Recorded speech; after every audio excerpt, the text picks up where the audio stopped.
Good afternoon. Welcome, everybody. Today is Wednesday, March 8th, 2023, a little after 3 p.m., and this is the Berea Tourism Commission business session. We will first start with a call to order, and this time we will also do a roll call. So today we have Christy Napier with us, Here. Laura Carpenter, Here. Bill West, Here. Becky Brown, Here. Rick Thomas, Here. and myself as well. It's been a while since we've all been together. Next, we'll just have a quick review of the agenda and looking for a motion to approve this agenda. Patrick, I'll make that motion. Thank you, Rick. Do I have a second? I'll second. Thank you, Becky. Is there any discussion on the agenda items? At this time, I'll do a quick vote. Christy? Yes. Laura? Yes. Bill? Yes. Becky? Yes. Rick? Yes. And myself is a yes as well. Thank you all. It has been a little while since we've met, so we're going to take a look at the approval of minutes from our January 11th meeting. We'll take just a minute to take a look at those.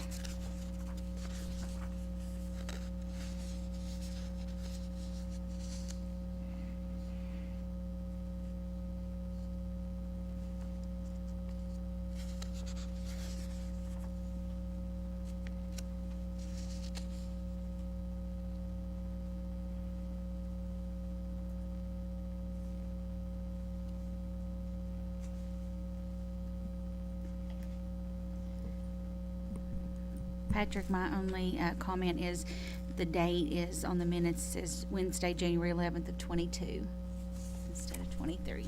Good catch on that.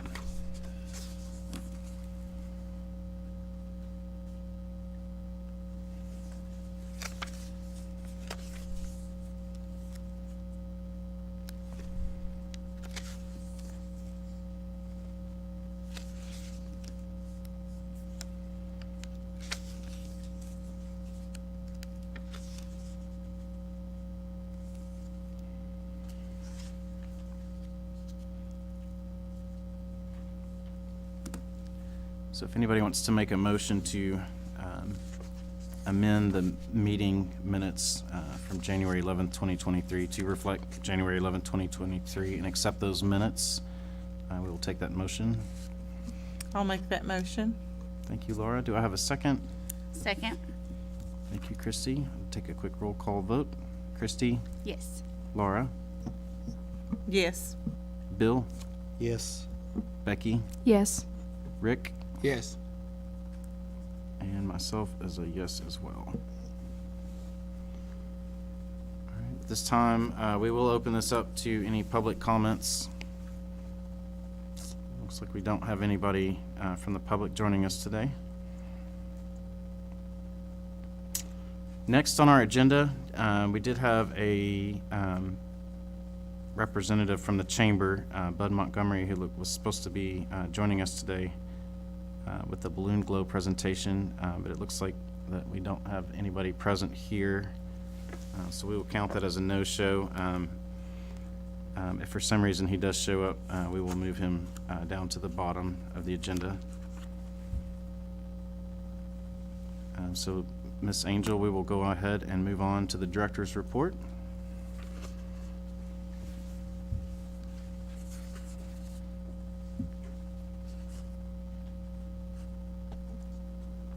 Good afternoon, everyone. The first thing I'd like to report on to each of you is our weather, our storm this past Friday night. I'm very pleased to say that we in tourism, with all of our properties and so forth, that we did have minimal damage, that nothing was really non-repairable. I compliment the merchants down in Old Town, how they came out together and immediately were working on getting everything cleaned up, shingles picked back up, rooftops fixed and so forth. So it was really, really not as horrible as I thought. The toll building, the pavilion lot with the white vinyl fencing that we have around to the back of the pavilion did take damage. Of course, we have insurance, and I'm sure that will cover it, but we have additional pieces of vinyl fencing in Public Works that we can use to repair that wall with as well. But it did blow them completely across the street to Realty World's parking lot over there and in around their sign. How it missed their sign, I don't know, because they were laying a panel on each side of their sign on the ground, but no one was hurt or anything like that, so we came out very, very good. And everyone worked really great all day Saturday, just cleaning up. And we had a couple of restaurants in town that I worked with that had lost their power. And Saturday morning, we kind of grouped up and we dumped a few wasted foods and mopped up water from freezers and so forth where the power had been out, for a little too long. But they had insurance, they weren't concerned, and they were very appreciative of all the help and so forth. So our part, we did really good. Our Berea Public Works team and utilities team, along with the fire department and the police department, were outstanding in their fields this weekend. They worked relentlessly without stopping 2 or 3 days in a row. So I think we're all good and we're back up and going. I hope so anyway. Haven't heard anything else. But if you see any of those folks, please tell them how much you appreciate all they do to keep our community safe and everything else that we have going on. They deserve it, The first great piece of news that I want to share with you, and Christy and I were looking at some of it, she spotted another one. We often hear, does advertising and marketing really pay? Well, if you haven't been through a marketing and communications class, of course, it really pays. You get nowhere without marketing and advertising your business. So we have been extremely blessed the last 2 years to have received so many magazines that want to write about us without being paid for it. So in your packet, you will find a list here, or a little packet of Southern Living magazine, and it is the most in-depth, detailed history of Berea that I've ever seen a magazine write about. And they did an outstanding job just breaking it up into categories, and we had nothing to do with this, but where to stay, with great pages there, where to eat, local restaurants, unique restaurants, where to roam, all the hiking trails we have available, Artisan Village, where to shop with all the galleries, candles, everything in the world. I won't read it to you, but it's an 11 o'clock night read when you can't go to sleep. But it's really great, and we're very, very appreciative of them writing such an article about that, number one. But we're more excited because we came in number 26 out of the top 50 states, cities, small towns of places to visit. Danville and Berea were the only two that were listed in the top 50 across the U.S. So it was quite a compliment again to be in that category and to be in the midpoint mark when Danny and I were talking earlier today in Florida, and what was the second one that Gatlinburg are 1 and 2s, but we're just a little thing. But we're so excited that we were in the middle of all of that, and just great jobs. And that takes a lot of people in our community supporting tourism itself. We've all come through the hurdle where that has not been an easy challenge, and tourism still continues to have a challenge of being recognized of what a tourism division can do in a city for economical growth, as well as growing entrepreneurs and small business shops. So this is a great reward to all of us in our town, along with the WBON ad that I hadn't seen that Christy showed just now. So it's really a compliment for all these magazines. We had another one that will be writing about us, and it's just really good to be rewarded that way with it. The next thing on my list that I wanted to share with you is we don't often get too many compliments. Maybe that's just life today. We all go in such a fast pace. We don't remember to stop and breathe and exhale and thank people for something great that they do. But one of the focus areas that Danny and I have been working on for the last year is reaching out to more of the small business owners and going back to doing more blog stories and writing of them, but visiting with their shops and their stores and their Airbnbs to be able to tell a story with that type of business. So Danny and Ted Kinson, one of our tourism employees and a great photographer, went out to do a story on Pat Greathouse Airbnb here in town. And Miss Greathouse called to compliment Danny and Ted on what a great visit she had with them and how much she enjoyed showing her home to them, but most of all, of what a joy it was to have visitors with her in her home that we all forget during the days and the cold months of gloom and doom for January, February, and March, that it can get pretty quiet and lonely out there if you're just one person in a home. So the guest, she really, really was excited to have people in her home and visit with her and just care about writing about her and hearing her story as well. So we want to do more of that with people in town because I think that's an extra piece that we as tourism need to be lifting up in many ways.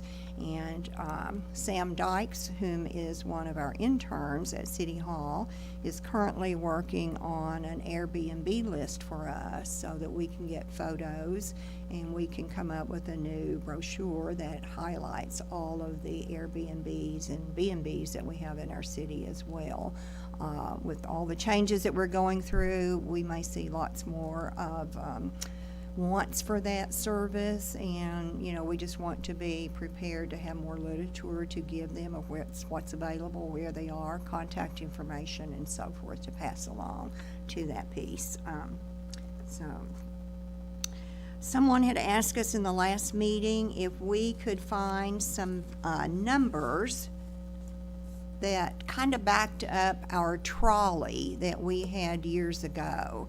I do want to remind you that tourism or the city did not own that trolley. That was merely a rental from Kentucky River Foothills. It was the little green and gold trolley that we had. And looking at some numbers, we paid $7,000 a year to have that available to us on certain days and so forth for maybe 6 to 9 months out of the year. We always could use it if we had a special occasion, but it wasn't ours in any shape or form. But we did find numbers that we went back through 17, 18, and 19.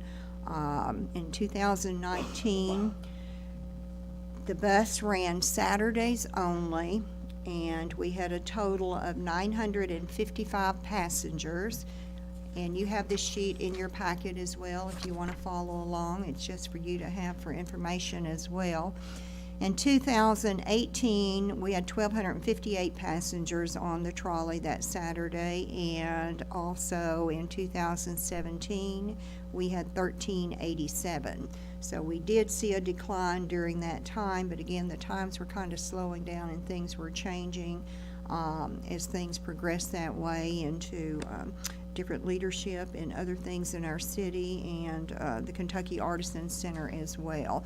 But the trolley did pick up at the Artisan Center, and it did run to College Square and back, and it made several runs a day and so forth.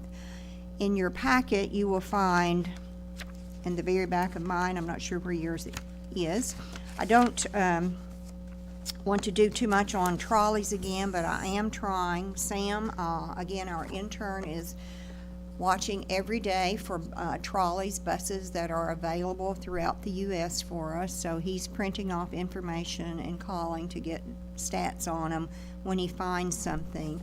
But we did have 2 in your packet here that I just want to brief you on. The red one in your packet was it looks fine, and of course, you never know until you're really there to see something, but from the bus owner, it was in excellent condition, was his words, and so forth. But the year on that one is 2013, which is, I don't know on the age anymore if that's going back too old or not, but we did want to just put it in there that you can keep in the back of your mind as we search for trolleys. But the price on this one was $65,000, which was quite a bit different than the last one we looked at. That was $139,000, but the $139,000 was a 2018, and it only had 11,000 miles on it. But the company did tell me they sold it in 9 days after it went out. So the better buses are going pretty quickly. But again, recovery in the state of Kentucky is really focusing on getting the buses back on the roads. And Ethan's going to talk more about that today in his conferences he went to. But that is something that we're seeing more and more on the interstate. If you notice, there's a lot of buses back out on the road. I'd say they're 75% back up recovery and going, and we'll see the other 25% come through this year, I do believe. The second one you have in your package is a blue one, and that one too is very impressive. It's a 2017, has a lot of whistles on it, so again, that price range on that one is $96,900. And I think in the very back sheet, you'll find the specs on that. Mileage, 72,000, automatic gasoline, 32 passenger. That's getting pretty big for us. If anything, my choice would be 22 passenger seats, something smaller that is easier to handle around town, and gasoline. Rick and I were talking recently about just the maintenance again on these, everything that would be involved in running a trolley 5 or 7 days a week. So it is going to take a lot from us to decide exactly what the purpose of the trolley will be, and defining the days it would run, before Chris Walsh in our Public Works Department that has come and spoken with us several times is willing to do all the research work for us that we need done. But one of the recommendations that Chris has made is that we decide how many days a week the bus is going to run, the size of the engine, the gasoline, diesel, all those things play into par for us to decide how much money that we need to set aside on the budget for next year, which we're going to start working on, to be able to maintain and service the vehicles, the trolley that we get. And we all are wise enough to understand that we alone as tourism cannot consistently keep up the maintenance on a vehicle like this. So I think it would be great for us to start considering ways that we could rent the trolley out to good organizations, strong organizations that would be responsible for it, so that we have income coming in on it, and that can serve as paying for the maintenance all year long on that, you know. But you take the driver, the insurance, the gasoline, you know, and different things that go with that, replacing tires, etc. It will be an expense that we have to really weigh in on and get some definite numbers that what we're going to be looking at for that.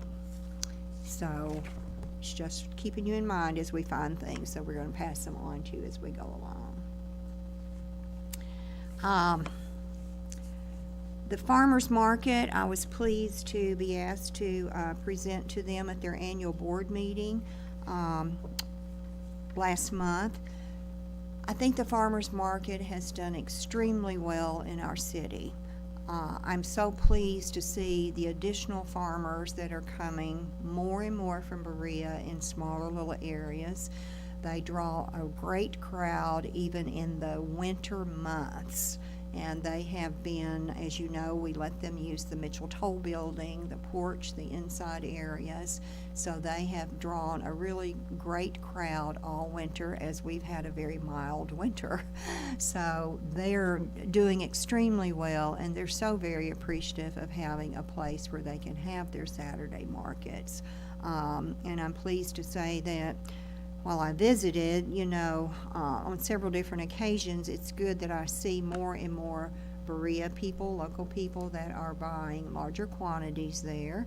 And I think it's just a great venue that we've added to our city. We will also, as I told you in our January meeting, we were gifted by the Ag Credit Department for the state $15,000 to do an awning, and anything that was left over to do something with the inside of the Berea Ford building. That was a straight gift to us, and we do have the awnings bids back in, and I've got 2 of the 3 back, so I've still got one from Lexington Awning to come in, but we will look at those and, you know, just compare everything with fabric, letter fonts, everything in the world that they propose to do and so forth, so that we know. We did propose a 5-foot in width to cover the sidewalk area, and I believe it's a 13-foot awning. It would be nice as shelter to have that, as many concerts as we're doing up there.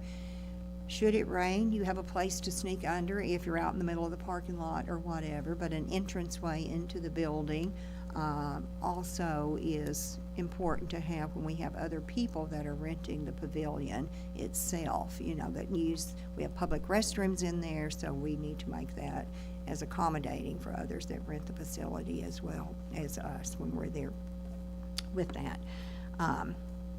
So I was really pleased to just hear their good reports and everything that they're still doing, and the new vegetables and market areas and the flowers that they're working on. We did put up a vinyl graphic, I think it's screen printing, signage behind the exit 595 and the Kentucky Artists Center, Mady Road and 595. Before you go into the lot for the Kentucky Artisan Center, there is a 5x5 roughly sign out by the street, the highway right there by the stoplight, and we did put vinyl lettering on the back of that says, it's a picture in your packet here, that says thank you for visiting Berea. And I don't know how many calls Danny may have gotten, but I've taken several calls of just compliments for that. As they sit there at the stoplight, they see that and acknowledge that. But we tried to show just a highlight of Berea. I love using the blues just to brighten things up. Our Owsley Fort water is always gorgeous blue. We tried to show the different things that we do offer in Berea with our kayaking, our pottery, our mountain bike park trail, and of course our dining foods. So we tried to hit as big a possible picture that we could put out there as well. So if you haven't seen it, drop by, and it was a very inexpensive cost the way we did it. We had no materials to build anything. We didn't add anything in the grounds. Nothing's touched, just vinyl copy on the back side of the blank space. So I do think it will highlight us and look better that way, you know. Jammin' on the Porch, Donna and Louis Lamb. We're all very, very familiar with Donna and Louis. I think they go unnoticed sometimes by maybe us. They have been singing bluegrass music for so many years and performing for our city on just the drop of a dime. If we call them and say we have a coach bus that wants entertainment tonight at 8 o'clock to 8:30, they make a way to come and perform for us, no matter where you are or what hotel it might be. Patrick can vie with that. So they have been very, very good about adapting their schedules to us, and I just want you to know that they're really great people, and we're really pleased to have them to work with all the time. But we allowed them to use the Mitchell Toll building as well this fall, winter.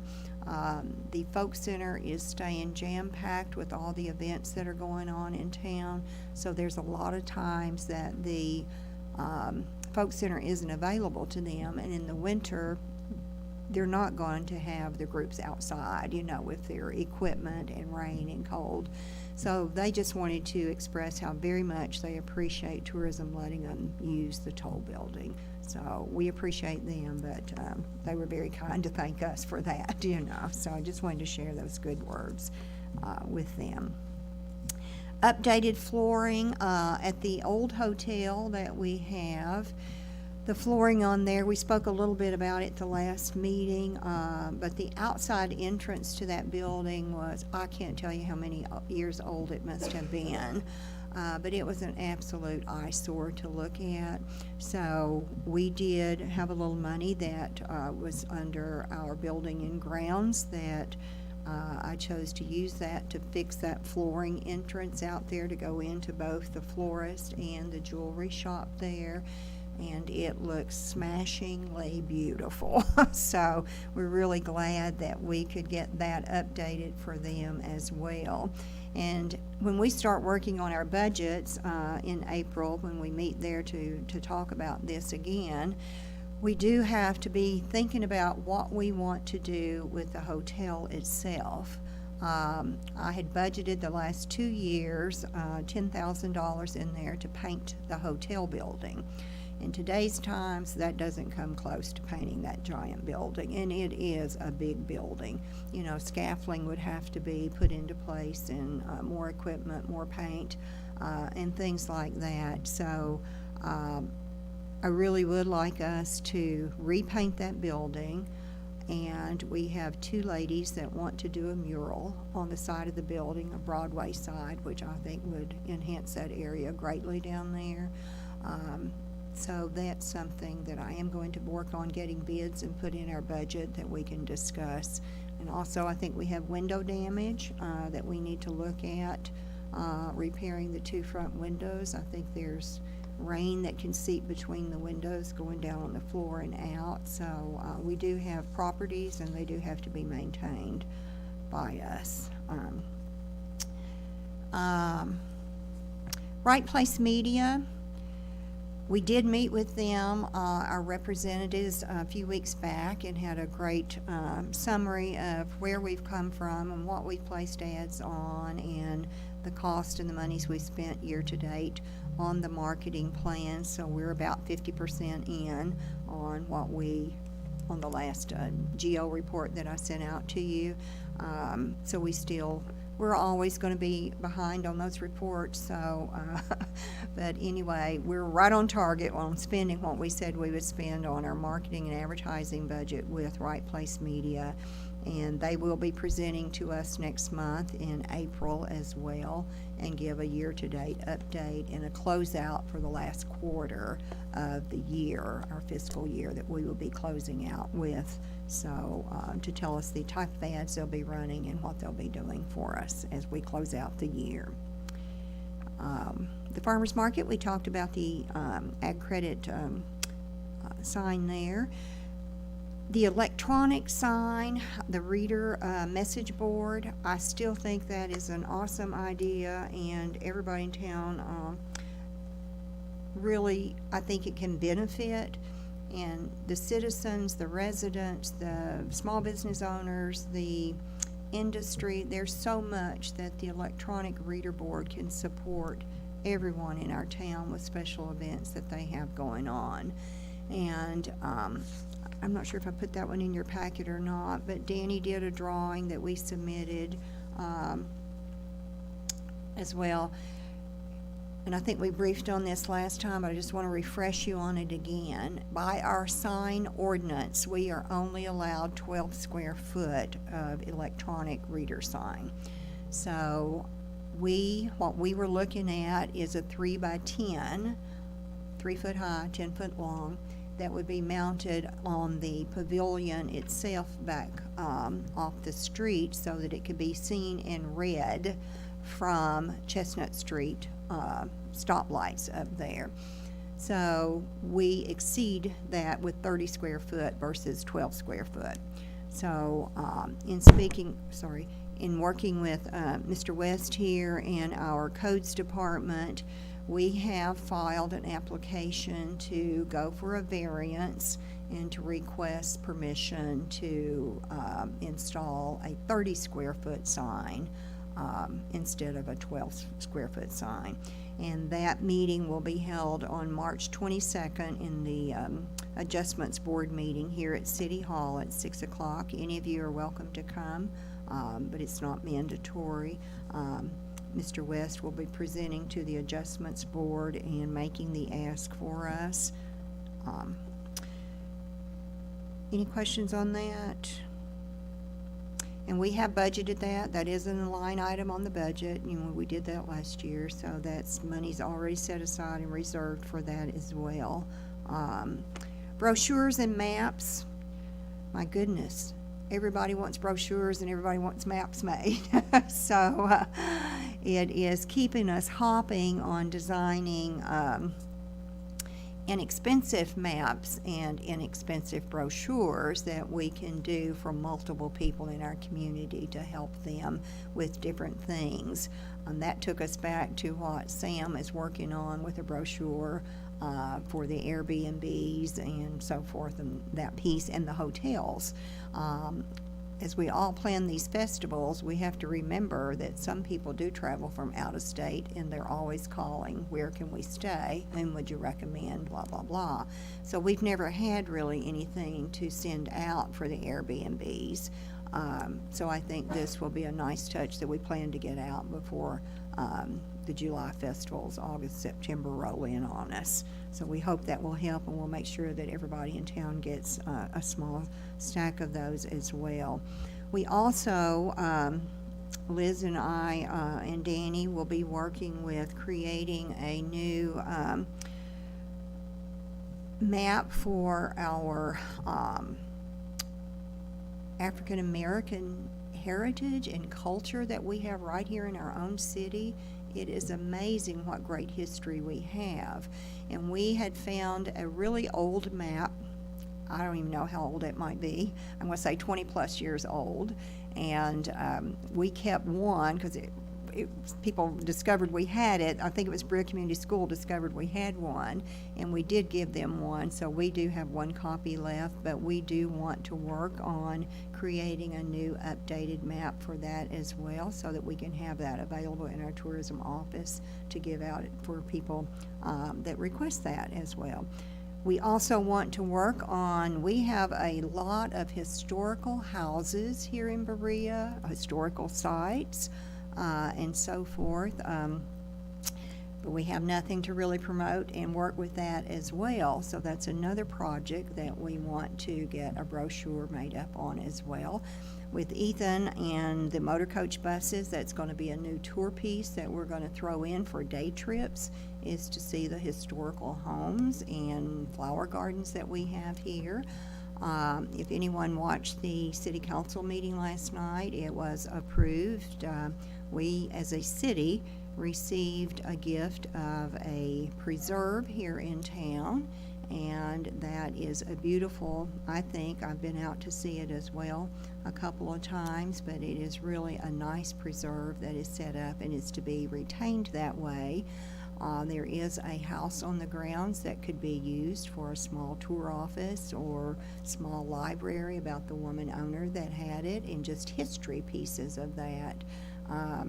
When I pulled in, I never saw so many beautiful birds nestled all around the entrance there. So I think it's a new venue that we can add for attraction and more tours as we get more into that. So I just want to make you aware of that we're excited about that, to add that to our maps as well. Our amended budget, as you know, we had to amend tourism. We had to amend our budget because we received the $142,000 grant from ARPA that was for motor coach conventions and other conventions that we had not ever been able to attend. And some research work was included, and that's pretty much designated for all of that. But anyway, because of that, we did have to amend our budget, and we had the second reading last night at City Council, so all the budgets are approved, and we're good to go on that. So with the conferences that Ethan will be visiting coming up, then we can use those funds instead of our operating funds to pay for some of the conferences that we've never been able to go to. So no pressure, Ethan, to get the buses, you know. Berea Community School, I think we shared a while back about We wanted to work with them, collaborate on an international student art festival, and we were really, really excited about doing that, and it's still on the table. And we have, this isn't just a Berea thing, this was involving maybe 9 different counties of students that would be bussed in here for a 2-day event. And it also was to highlight working artists, student artists that have created their works in their classrooms, and those artworks would be displayed throughout our city in different areas to show and sell as well. However, we had that, it was like a 6-month really jump on, get it pulled together, and all of us together, we just couldn't pull it off. Our biggest issue was we could not get reserved hotel rooms enough to accommodate at least 200 families. So we have rescheduled that for June of next year, and we do have two hotels that have confirmed holding rooms for students, families, and individual teachers that would be attending as well for personal development credit. So it's a lot of different categories of rooms that were involved and so forth. So we are excited to still be partnering with that, and Liz is going to work with Sherry Schlomer from Berea Community School and Dr. Hatchett on this as well. So it will be a great thing to host in Berea next year, and we hope that it will bring a lot more than 200 that will visit within 2 days. We know it will. It'll be 200 that'll be staying over. So we know that's going to be a great event to highlight next June and something to look forward to. Berea Ignite, I bring this up every month because I still know that none of you have gone to visit them yet. It is a wonderful place for you to go and stand in a shadow to watch the students. It is an amazing facility, the high-techness they have, the hands-on attention they get in these classrooms. I'm pleased to say that I work and serve with the State Workforce Development Board, and we brought in one of our board members, John Daughtery from MTech, which is a huge electrical contractor company all across the U.S. and international as well. Their group came in and did a presentation last Monday at Berea Ignite with their welding and electrical students. So we had 3 bus loads all day that came from different schools that were there to witness, and we had 150 students that had an interest in electrical work and so forth. So they did a great presentation showing the students future income, future skill, future talent that could be used in many different ways. And I think what I was most impressed with, we think of electrical, somebody coming over here and fixing this, or a wire being reattached. I'll speak for myself there. But probably many of us don't know the details of all the great electrical contractors we have and what they put into making something work. But it was really amazing to see. One of the buildings that they showed was a Publix grocery store building. It was a distribution center and a freezer. The whole 100,000 square foot building was a freezer. And that was in their North Carolina office that they had. But the amount of work underground and the weight of the cables of electrical wiring, that they pulled through there, and it would take as many as 15 men on one wire to lift and tug and put through. So it showed a whole different aspect to the children of students of other than just a simple electrical wiring program that was required. They have tremendous bonuses, they have tremendous pay, but they also have apprenticeship programs for those students that do not plan college, but a specific class that they wanted to take as well. So Mr. Clark and Mr. Gillen were wonderful to work with, and we're just pleased that we got to go in there. And I'm very pleased that I got to be a part to watch and observe. But the best part of the whole day was at the end of the day, when the Culinary Art School across the hallway we smell this all day long, so they come bringing little treats over that the class had baked and candies they had made for the day. So we forget that great piece as well of what they're teaching out there, and what a nice attribute it is to add to Berea as well. And they're so willing to work with us on tourism and anything that we want to do.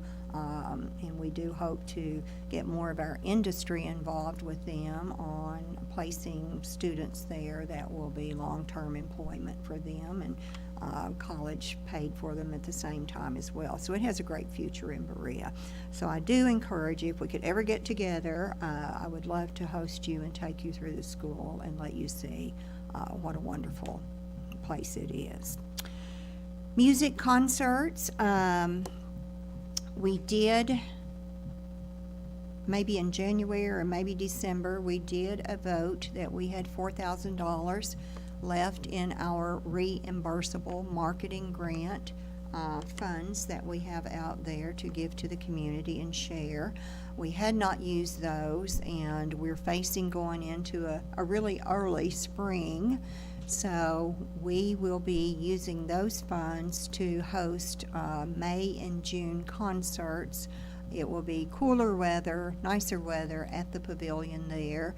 And Danny has come up with some ideas on adding more greenery, trees, and different things to break up and give it a better atmosphere to be there as well, with more food trucks involved and so forth. So we will be sending you a list, she probably already has it done, of the concerts that have been scheduled.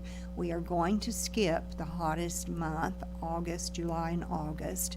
We all have a huge July going on. School is out too, and people begin to travel, and vacation time. We have the festival. Christy has another festival. It's 3 festivals almost in a row going on, 4 now going on between that time frame. So we want to be able to assist others and be on hand to help in other ways with other festivals as we move forward that. And we'll pick up the concerts again in September and October when it's cooler weather, that we can do more fire pits and different things like that to give it a better atmosphere there as well. Tourism staff, I think I want to praise each one of them. We have 7 employees, part-time staff members, that are just outstanding in what they do and talking about our town and our history and so forth. Not everyone can remember everything good about our town, but we probably have 3 down there out of the 6 that know every good piece about this town, and they do an outstanding job of going into full detail about all the great things that we stand for in our city. I had the pleasure yesterday, Mayor Fraley asked me to host a mayor and a group from another city, and they too are thinking of how to get into a new tourism, that they have been a county tourism only, but they are now approved to be a city tourism. So they were thrilled over the months and the years of reading more and more about Berea being so tiny but so successful and on so many hit lists, as he called it. And that just shows you again what we've done in the past few years to elevate tourism to a new era of what it is. But they were extremely complimentary, and Liz, thank you for hosting us down there yesterday. But we visited several shops.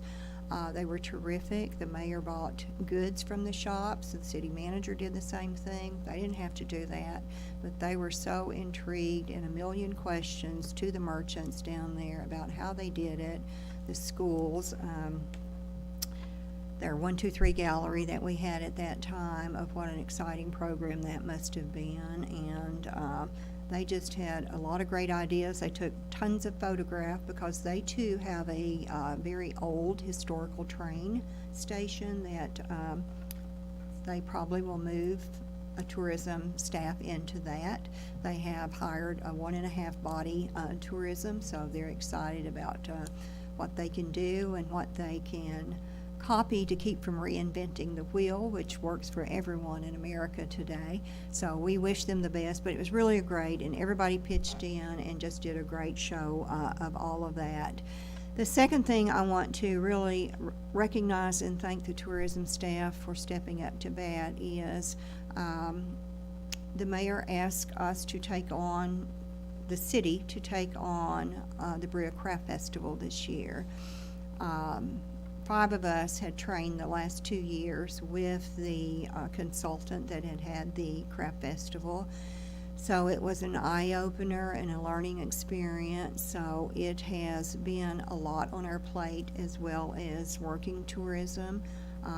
It's come along extremely well. I think we have close to probably 70 booths out of 117 spaces that we have available.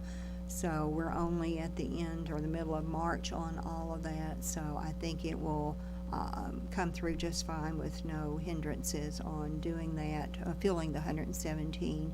We are bringing in some new food vendors this time and trying some different things as well. Some of the comments that we got on a small survey was that the vendors wanted to see something different, not the same old, same old.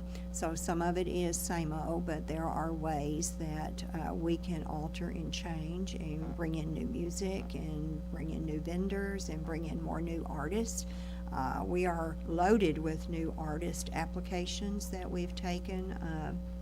I don't know, maybe already 35, 40 new applicants of new artists that have never presented at our festival.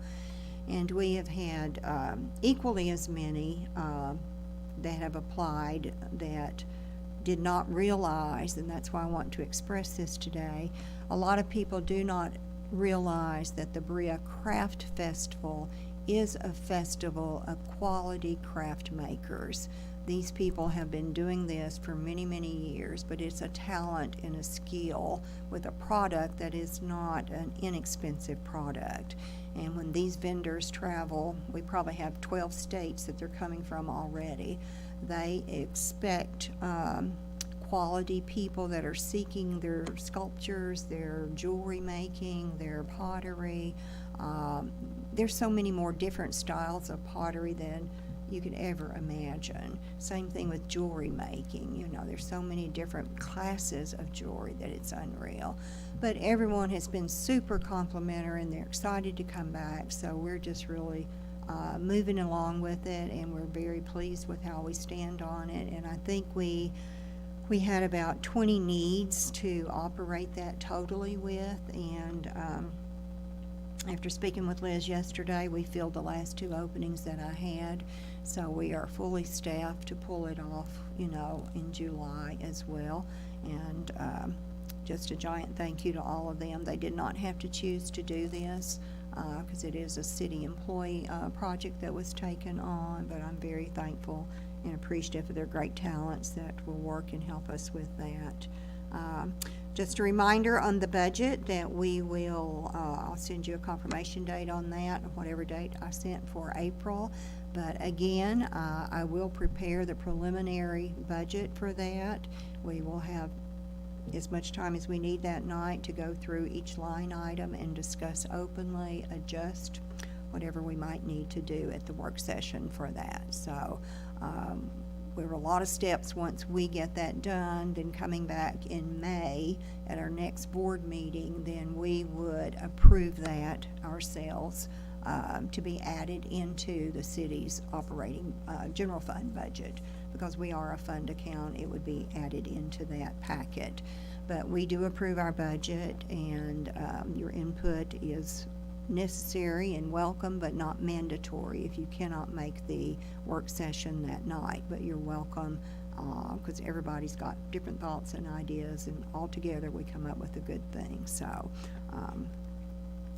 and that concludes my report. If anyone has any questions, I'll be happy to answer anything if I can. Donna, I have some questions and comments. We're talking about the trolley Yes. and how to best use the trolley if we decide to purchase a trolley. I'd like us to think about and maybe consider one of our challenges has always been getting people from the Artisan Center to town. And whether a trolley on some kind of regularly scheduled time, at some regularly scheduled days of the year, that could maybe possibly transport some people that were interested in seeing Berea from the Artisan Center through town. And you mentioned the part-time people knowing about the history of Berea, and maybe scheduling, kind of like the college does with their tours, some kind of regularly scheduled daily or weekly tour through Berea to look at those historic places that you refer to. Absolutely. And one of the things you mentioned was the civil rights component of Berea. And I believe that Berea is one of only 2 cities in the state of Kentucky that's on the Civil Rights Trail. That's awesome. And I don't think that's celebrated or known very well. I agree.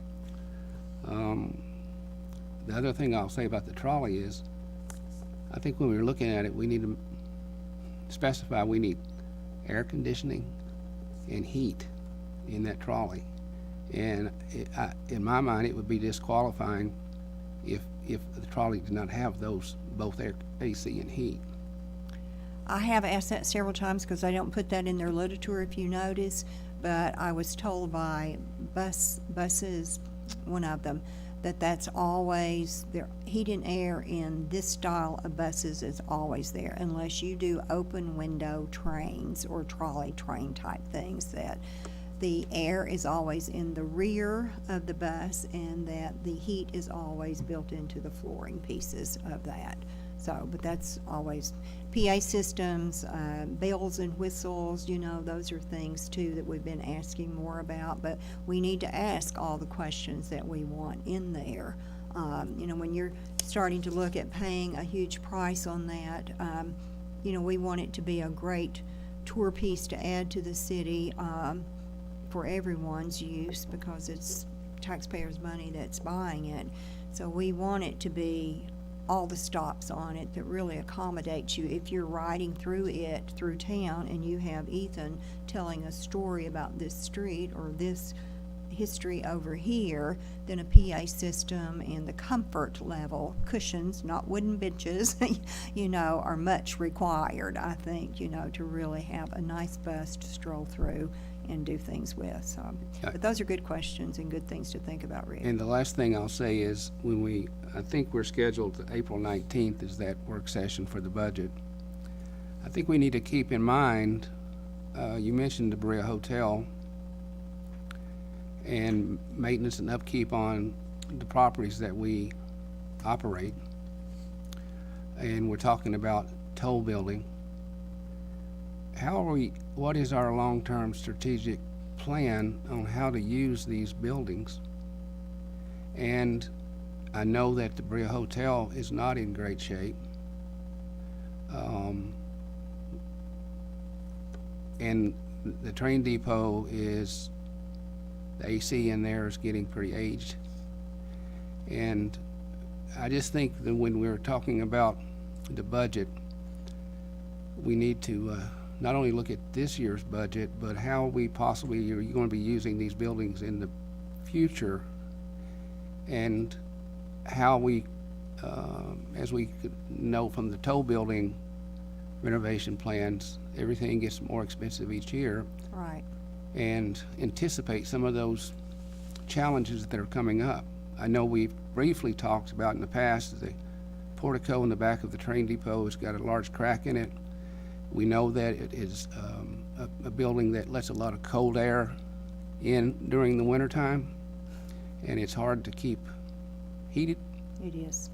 So I just think we need to think about how we're going to use these buildings as we transition to, if we decide to the toll building, how are we going to use these buildings and plan ahead. And maintenance is a big issue. With the storm, you know, we lost ceramic tiles off the train station. Have a gentleman coming tomorrow to look at all of that and see what he can repair and what the cost is going to be to put that back on. We also, with the cabin, the shiplet cabin sitting there, you know, Tim lost 2 times now, shingles off that Public Works has to go back down and put back on. So there's been a lot of running back and forth, and Roy Curtis and I spoke yesterday about maybe looking at doing a metal roof, and, you know, because Tim could lose everything in his cabin from the rain and things like that on the roof. So that is a big thing. Lighting inside the train station, Roy and I have been working on that because that's on my 5-year capital budget plan as well. We have a lot of maintenance, we have a lot of buildings that we're responsible for upkeep on. So we do have to pay attention to those and know what we want to put into them and what direction in the future that we're going. And how long does it go on and on, that we keep keeping up older buildings, so. I would just encourage the other commissioners to maybe tour the Brea Hotel building and look at upcoming maintenance challenges in that building. I have written a grant. It's a historical grant through the Kentucky State Tourism. It's a historical hotel renovation grant. So who knows when we might hear back on that, but if that were something and we did want to use those fundings, it is a 20% match, so the grant was for $200,000, which would make a big dent in fixing that upstairs part of the hotel. It was probably in its day a beautiful hotel if you've never gone through it upstairs as well as downstairs. Becky and Jessica Cox have the bottom floor of that, and it's beautiful. Both shops are great what they've done. But it is a huge amount of space, 4 full bedrooms upstairs and 4 full baths, 1 giant big open gathering room with a kitchen built into it and so forth. So, but if you want to tour that, we can all get together and go through it, or I can do two at a time, or whatever you want to work out. But we'd love for you to see that. And if we can look at all these projects before we sit down, you know, I'm going to have to come up with, that's why I've been on this for a month now, trying to get some kind of cost ideas what we might be looking at, because we're going to have a difficult year next year, just trying to balance everything that we've committed to and funds we've restricted for. I know I talk a lot about that, but I don't want you to forget that when we make a commitment and we put it as a line item in our budget and we voted on that money to go to that, then those funds are restricted and we don't use them for somebody else or something else. So with the hotel or the toll building renovations coming up, Rick is right. You know, I'm petrified to think about another year's come and gone and what the cost of replacing in doing the renovation work inside on that's going to be. But we cannot keep letting this go on and on. You know, the longer that building continues to sit, it deteriorates pathetically, you know. We've tried to do some outside work, cutting down some trees and digging out the old dead trees and bushes around the front of it to get that out of the way, which shows me now that the porch needs work and different things that are going to come with that every time you fix a new piece. So we do have that, and I do want to keep that our main focus going into next year. We've just got to put it to work. I do believe that with a beautiful gallery for people to scroll through, I think with a conference room, boardroom that can house 20+ people for a private luncheon or board meeting, a dining area in the back part of the toll building that can accommodate up to 80 people for a conference each day, 2 or 3 days, whatever you might have. And then with the back part of some of that with learn shop space for Liz to be able to offer all of the silk scarf dyeing that really needs concrete floors and different things like that. That can bring revenue in quickly and efficiently and easily for us once it's up and going. But it, again, serves for maintenance and maintaining that building. So we do have to keep that front and forward that no matter what we do on anything, we've got to have a maintenance plan to go along with all these projects that we do. But funds are restricted for that. They're restricted for 15,000 up for our electronic reader sign, and I say up to on everything because I don't know by the time we get approved for anything what we might be able to be paid for something. But we also, what was the other thing we had restricted funding for? With the hotel, I mean, not the hotel, but the tall ARPA building funds? renovation. Are you talking about the ARPA funds? No. There was one more thing, the trolley, thank you, Christie, yes. We set aside 150 as a reserve for that, should we have to go up to that. If we find something for $40,000 that tickles us, we go for it, you know. If it doesn't, we've reserved enough to have to pay for what we want that we believe will be sufficient and long-lasting and not buying somebody else's junk, you know. So we don't want to get in a spot where someone's passing the trash to us, you know, so, but all good points, Rick, and I agree with Thank you, Donna. I got a few questions and comments. It's okay. Reference what Rick's talking about, just in very global terms. It seems to me like tourism, not just people sitting here, but the history of tourism, is we have bought, we've paid May to buy a big part of what we're going to spend our future budgets on, you know, and we're still hung with them. And I think it's unfortunate we've spent some of that money, and it's what I'm concerned about. I think what Rick's trying to say, sustainability is a big issue. You know, not just how we spend this budget, but then how we keep doing that, and how we sustain it over time. And you know, I think the budget, without some of the maintenance items that we've actually bought the maintenance items to maintain, you know, would look a lot better, you know. And that's, but we are where we are. But how we keep from going down that path farther, and even when you talk about the trolley, you know, how we get something that's sustainable, you know, that we keep doing. The hotel grant would be a great start as far as the hotel goes. But this revenue you referred to on the toll building, that would come into tourism Yes. to be dedicated back exclusively for maintenance of the toll building. Is that correct? It would, yes, it would make a big difference for that. Mm-hmm. And maybe we don't, I don't know until you get into it. Patrick can probably answer more, but we find at every tourism conference that we're attending, conference and event space, you cannot find enough of it that you can afford in a size that you can afford. So our space would be very limited at 80, you know, but to us and to some groups, 80 people in a room that could have lunch served we have a small kitchen in there already, so that would be available for a caterer to prepare lunch, and they could keep their whole classroom right there all day. So I think, yeah, you know, it is difficult to figure out who your client is, because right now, Patrick, you can jump in on this, they're coming from everywhere, you know. We had to book something 3 different times and push back because they're already booked. People are doing all sorts of car shows, and they're being held all throughout our town. They're here for a weekend event. Last year, if you recall, at the Berea Craft Festival, we had the Corvette show at Boone Tavern that was booked, and it was a huge success.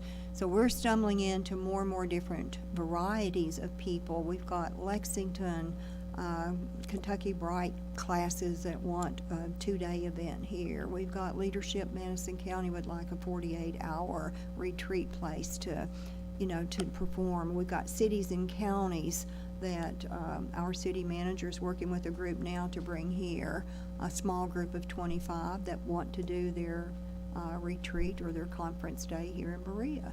So we're getting more and more, and not everybody's going to be 100+ group to have, So I think that trying to rent that one room out with a 80 possibility, 50 to 80 is really a way for income to come in that people can use and afford, you know. I do agree. I mean, my personal opinion, I mean, just based on pure experience, you know, working this market, and of course, there's some downtime too, you know, January and February, but you know, March tends to ramp up, and then April through November, there's always a lot of demand for meeting space. I do agree with Rick's comment. I think that sustainability and, you know, property management, you know, I'm not quite certain that that's what tourism role is, as far as what we want to, you know, keep our hands on and spend our money on. I personally do think that toll building is an asset, especially with the new pavilion and kind of what we're looking at to add it as meeting space, because I think not only will it eventually generate revenue, which will help tourism, it'll also, you know, give the opportunity to bring different types of groups here. I think the trolley is another integral part of being able to connect the different areas, you know, with conferences that may meet at Boone Tavern, and, you know, a lot of bigger conferences that use Berea College. Bill, you've got meeting space, you know, that you have available as well, and to be able to connect, you know, with the toll building, the different venues and hotels, you know, I think there's a lot of opportunity that's unrealized at this point. I think Rick's having one of the best uses of trolleys, get people off that interstate into the city. I mean, There's- that arts center has not been. There back to is, Downtown, you know, and you know, Berea. I love the art center. I love the artisan center, but I do think it prevents people from coming in and experiencing and seeing the true Berea and Old Town. But I think again with the trolley, I mean, exactly what you just said. The conference, you know, aspect of it. There's a lot of things that could really tie in all together. But I know there for a fact there is a lot of demand. I have a meeting space that holds up to about 150, and I get calls all day long, people wanting it. Weddings, overnight conferences. I've got a 2-day conference going on right now that, you know, starting tonight. It's there, so And- I definitely think that's the best use of I it. do too. Yeah, and I'm not trying to speak to the toll building and the trolley as much as, you know, as a sustainability issue. You know, you can have revenue coming in, you get more revenue coming in, but you gotta assume there's gonna be more costs going out, you know, and how do you keep that going over time? And then what is our mandate, you know, as tourism? You know, is how do we keep this thing going? A couple more questions. The paying on the hotel, this is procedural questions, is that outside or outside inside? Outside, Outside. exterior. And the mural, would there be some kind of subject matter or sketch on that before it goes up? Or is Oh, that- yeah, we Yep. would request some different drawings. We've had several people submit things, and we found things we like too, you know, that would be, And then on the trolley, this is a comment, not a question, is I think the best value you're gonna have that trolley is to get, not an ancient one, but older one, like, I'd be all right with 2013 or 14 or something, that has low miles, and get that depreciation off on somebody else, and start there for lesser cost to, you know, we can always go back. Yep. We can always go back nearer and bigger, and I think it would help in the next 30 days or something if we narrowed that search down to where we know what we're looking for. You know, what's the age, what's the price bracket, and is it 22 seats or 32 seats, or, you know, if we're just not out there, you know, we know we got a more specific target, I think would be helpful. I think on that size vehicle, my experience, I have some experience at that, is you would expect about $1 a mile cost on that, plus your labor to run it. So that might give you a number to use so as a working number, because I've ran quite a few vehicles that size, and that's what I'm experiencing. I think that it's a good point, and I think it's a good thing for us to focus on working with the Kentucky Artisan Center to be able to go back down there and partner with them in some way to be able to run the trolley from there. I'm sure their weekends are humongous on trolley or on coach buses that roll in there, but as well for individuals that are getting off the interstate, because originally on these numbers, Saturday was their day that they ran the trolley from down there to uptown and back several times, I guess on and off all day. But I think that that piece of that is a necessity for us to be able to get more business off both interstate levels to bring them back into our city. When people are getting off there to use the restroom, to eat, and to shop, it's all a one-stop shop for them. But we have a great city that is less than a mile into town, either direction you go. So I think if we proposed a really strong plan of how we want to be able to come back to the Kentucky Artisan Center and work with them, that is a no-brainer and that we should be working on doing. And you think they'll receive that on a positive note? They think it'd be good for them as well? I do not. I don't get what I a was afraid feel of. that we are very welcome to do that or Mm-hmm. to partner with them on buses and different things, or there's been lots of changes, and I'm not putting it against the management there in any shape or form. We love and work with them all the time. But I think the state has just changed in so many different ways that it's difficult now to understand their mission. And I think in the past, it was always so welcome to partner with them in any shape, way, or form. And it did work well, I do believe. Some of the numbers that we got from there and so forth were incredible, and how they got the buses through the trolley from there out. But we also, back in those days, we were allowed to have a part-time staff member there a few days a week. And that helped that individual to be able to talk to, if you had a couple just coming in or a family, you could talk more one-on-one with them about guiding them back into town for more shopping or other dining options or whatever. Whereas now, we haven't been able to really get back into the Kentucky Artisan Center. So we don't Who's in, have who's a in strong charge of that, presence Donna? there. No, I don't mean locally.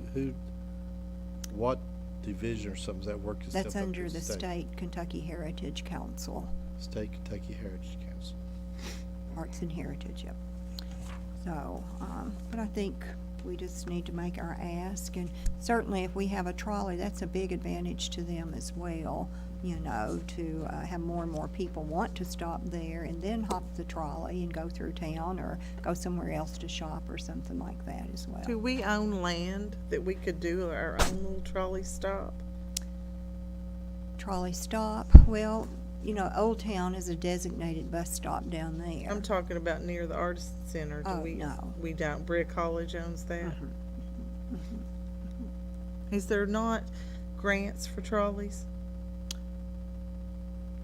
Well, I'll answer that on March 15th. I think we have March 14th, a conference on grants, or, so we'll inquire about that question for you. But there's grants for everything that you can think of right That's- now, so we're excited about that, you know. That's to kind of my, things. to me, you know, I understand the buying older because you're saving, but in the long run, I fear, especially if you're going to use this trolley the way you talk you're going to use it, I fear that we're going to be spending a lot of money in maintenance and repairs and tires and, you know, which I know that's still a large amount of money if you can get it for 70 or 56,000.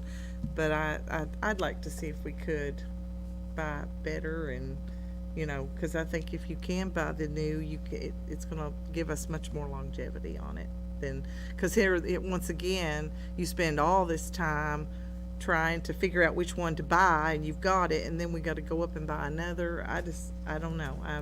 I'd love to see if we could get a grant. We, Can I make a quick comment on that real Yes. quick? I'm just gonna say, just from my past experience, especially those diesel motors, and those older, you know, and I'll just say, you know, like a lot of the older diesels, even they tend to run, some of them over 1 million miles. I'll also say that, you know, anymore, I mean, even a car at 10 years old is not what it was 10 years ago, you know. And I mean, my car is 20 years old. I drive it every day. The diesels, they tend to they last and last and last. And I'm very confident, just based on what I know and what I've read on them, that, you know, a 2013 would be sufficient. And I do agree with Bill that, you know, if we do let somebody else take the hit, you could honestly rebuild a motor and put brakes on and still probably not have what in it, you know, is what you may spend on a new one. And especially, I guess my other thought is, you know, it's more of a kind of trial post-COVID. You know, how much are we really going to use it? And I do have concerns of just, you know, buying a newer one. But also, you know, maybe we go with older in the beginning and upgrade. You know, if we see that it is successful, we do go a little bit newer, Yeah, maybe just- the second time around. Just two more comments on that. You know, your cost is really cost per mile. And when you're talking the ones that she showed us, which is what I was looking at, you know, 40 to 70,000 miles, 50 to 70,000 miles is not significant for that class vehicle. And then if you're successful, you know, that may becomes your second bus or your backup bus, you know, as you move on to the next thing. So you're really never down, and you got something to go down while you're servicing that. And you know, I just think it's, you know, I view it, what I was saying is I view it not as a destination, just sort of as a trial, like Pat was saying, you know, some place to start. You know, That's- I hate to spend $200,000 or something, and then you find out you got 7 riders a week. You know, we'll Yeah. you know, somebody want to shoot us. Is that what they cost? 200,000 for a brand new one? Probably more. Was it 250? maybe? Yeah, they are pretty expensive. Yeah, The least thought it was expensive was 150. 188 was the 188. brand spanking new, built to custom, because I checked everything that we would want on one and sent it back, and that was the bid. And it was absolutely stunningly beautiful, and there is a 6-month waiting for them to custom build you a trolley, but they'll The- build you exactly what you These want. size diesels, Allison transmissions, you could probably look at, easily push $250,000 before it's over, I think. Yeah. Like, Uh, that's gasoline you're talking about? Gasoline. And it was a 26 I think passenger diesel, seat. and maybe I'm wrong, I just think diesel, and I always think that's a big maintenance cost, but maybe not.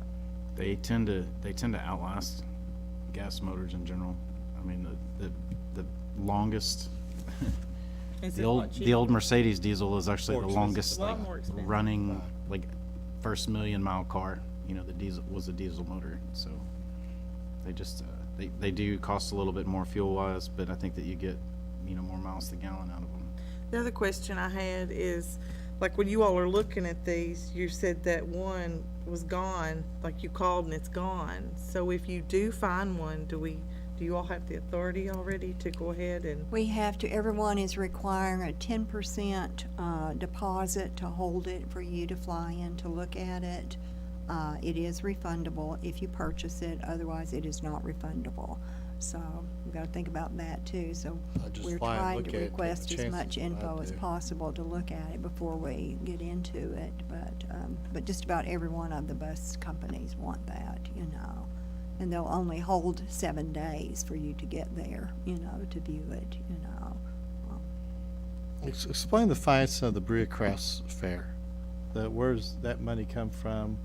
Where does That it is go? the city. This is, the Berea Craft Festival belongs to the city of Berea.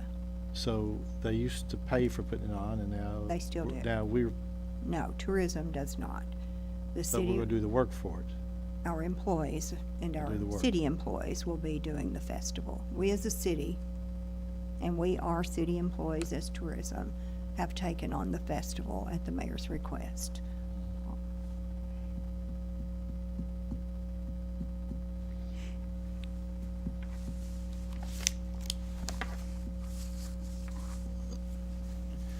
Any other questions or comments on any of the items that we've covered in the director's report?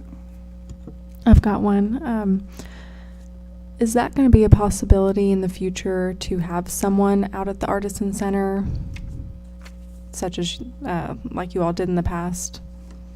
That has not been accepted, Okay. that we've tried.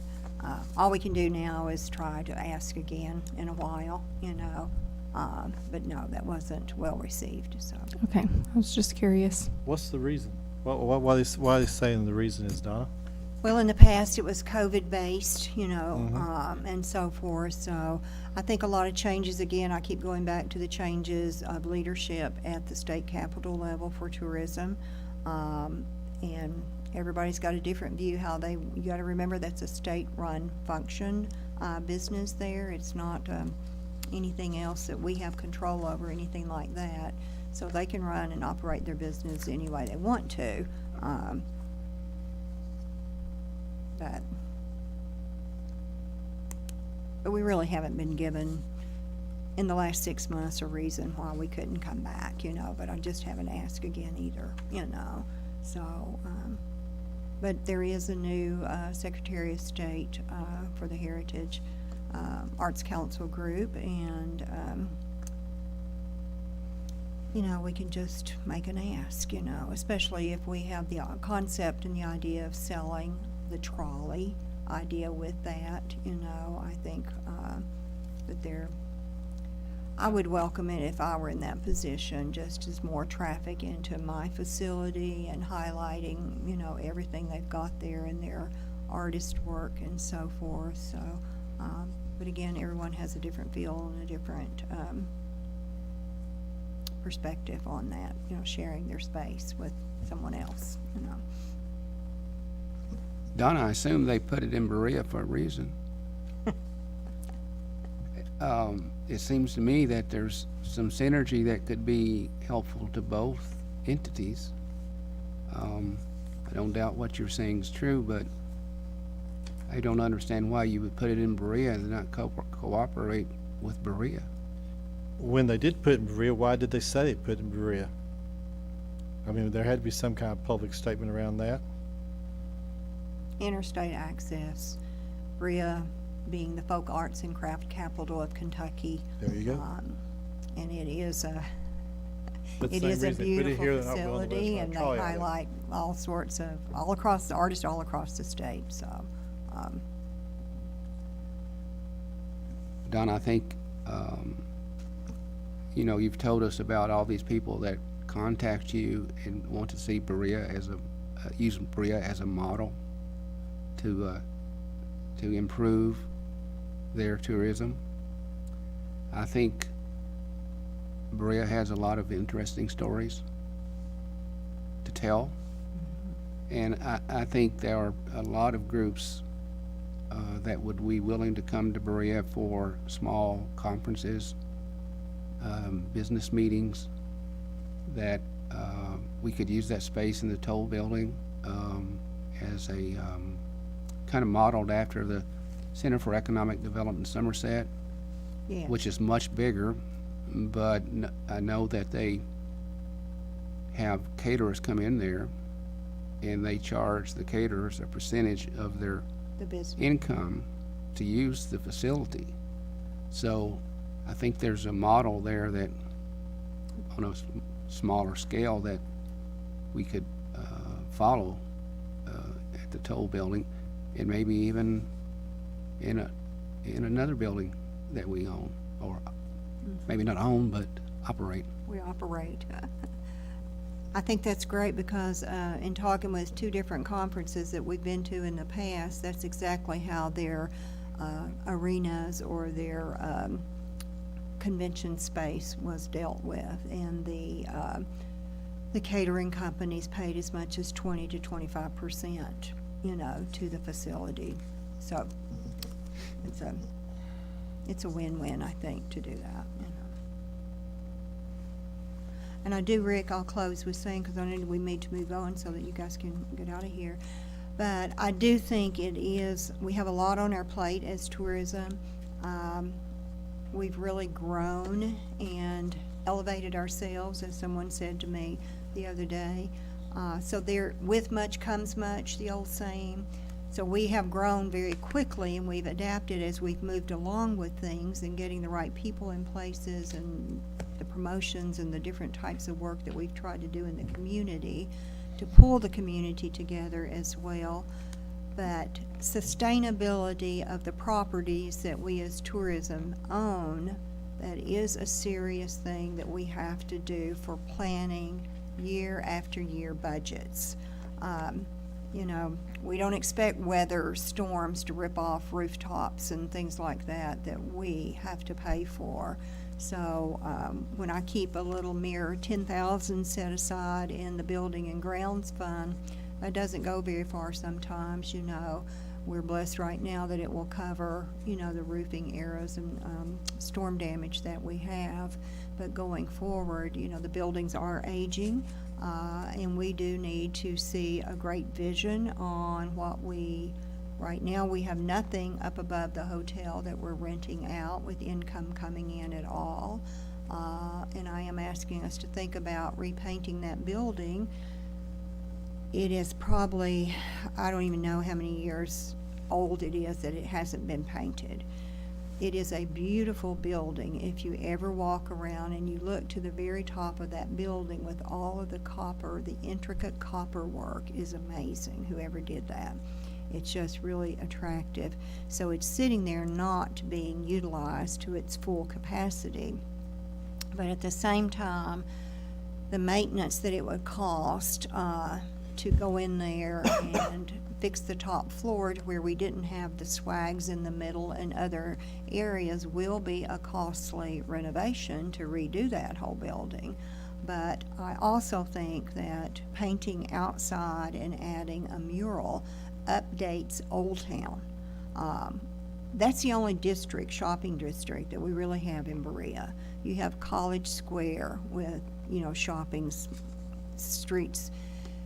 But when people call us and they say, we want to see your downtown district, and then we have to ask, you're speaking of Old Town, downtown. Oh, yes, yes, yes. So people still recognize that as the only shopping district, the downtown district that they know. We do not have enough of shopping retail stores on our main street of Chestnut. So it's hard to define that as much as you want to riders and so forth, that that's a downtown strip. So we get more and more requests for help to bring things up around and down Chestnut Street. So we try to offset some of their requests, you know, when we can. That isn't a major cost to us. But tourism can only do so much because it's not our buildings and it is not our parking spaces, it is not our tenants. But what we have adapted to in Old Town are our rental buildings. Therefore, we do have to maintain those and keep those up. You know, we don't have a choice on that. I think going forward we'll be very, very selective on hearing the purchase word ever again.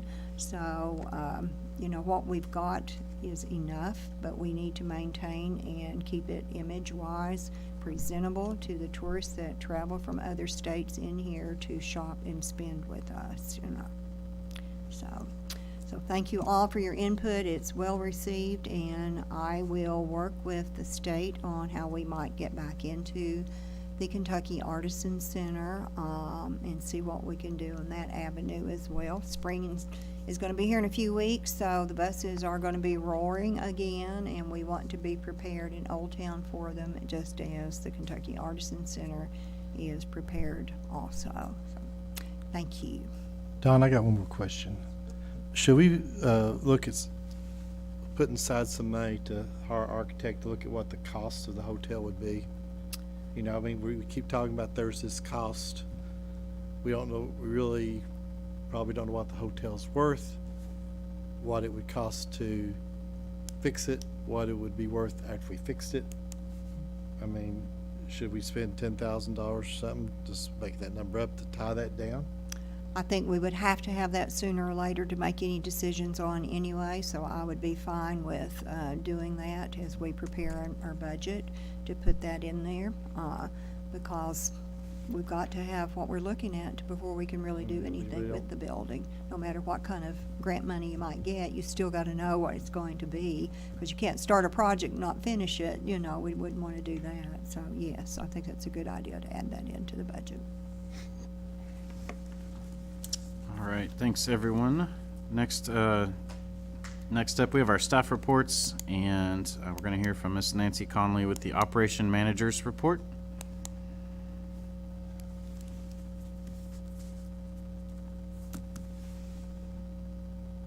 Good afternoon. In your packet today, you will find the Berea Welcome Center visitor count chart. I will start with that, with the report today. This is very exciting news. We started the year off very, very strong. January, we had 493 visitors. That is more than double January of 2022. Looking at February, we are also up compared to the last, actually, we're up compared from 2018, 19, 20, all the way through 22. So our February and January numbers are above those all the way through 2018. So we are up for the year compared to last year already by 476 walk-in visitors at the Berea Welcome Center. So that's really exciting for us. Looks like all the marketing is paying off, folks. So we're very excited for that.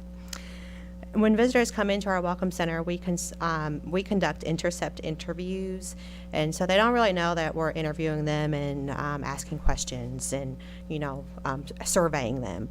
And so we ask, where are they from, how they hear about us. And so this time I wanted to share with you, just since the beginning of the year, where the visitors are coming from that are physically in our office. So we have had visitors, our top 5 are from Kentucky, Ohio, Michigan, Indiana, Tennessee, and Wisconsin.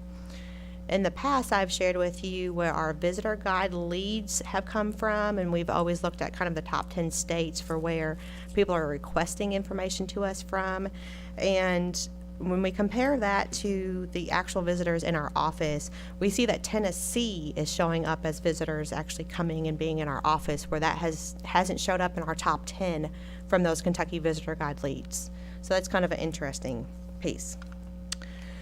You all have received a Kentucky Visitor Guides book, and that is this year's 2023 book. And I wanted to share with you all, in that book on page 66 is our ad.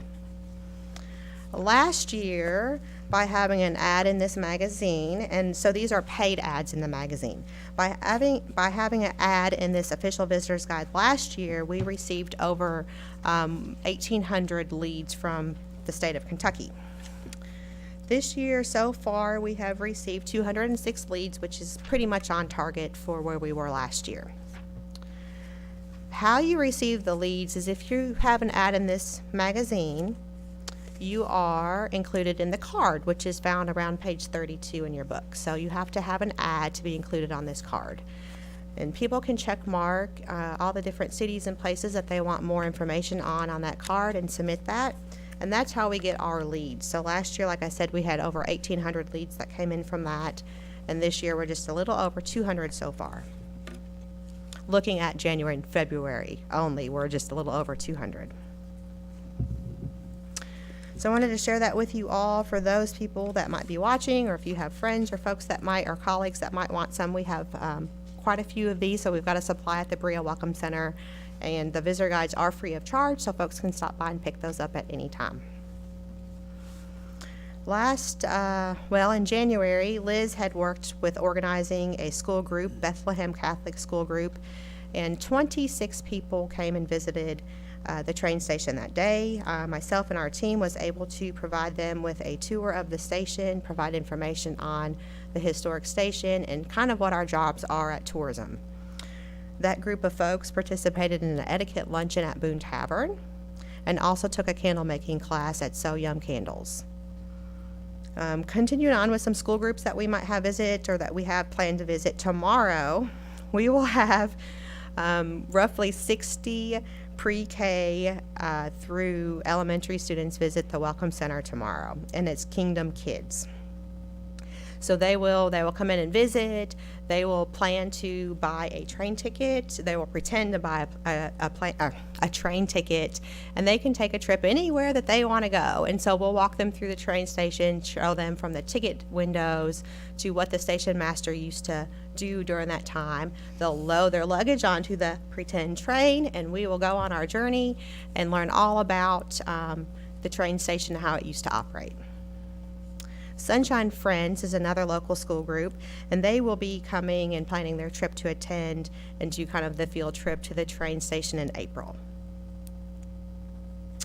Over the last couple months, I have worked with our reception staff team to grow and increase different skills, and some of those were computer skills, office skills, and for instance, Robert Elam is in the recording room today learning how to record and live stream these meetings for us.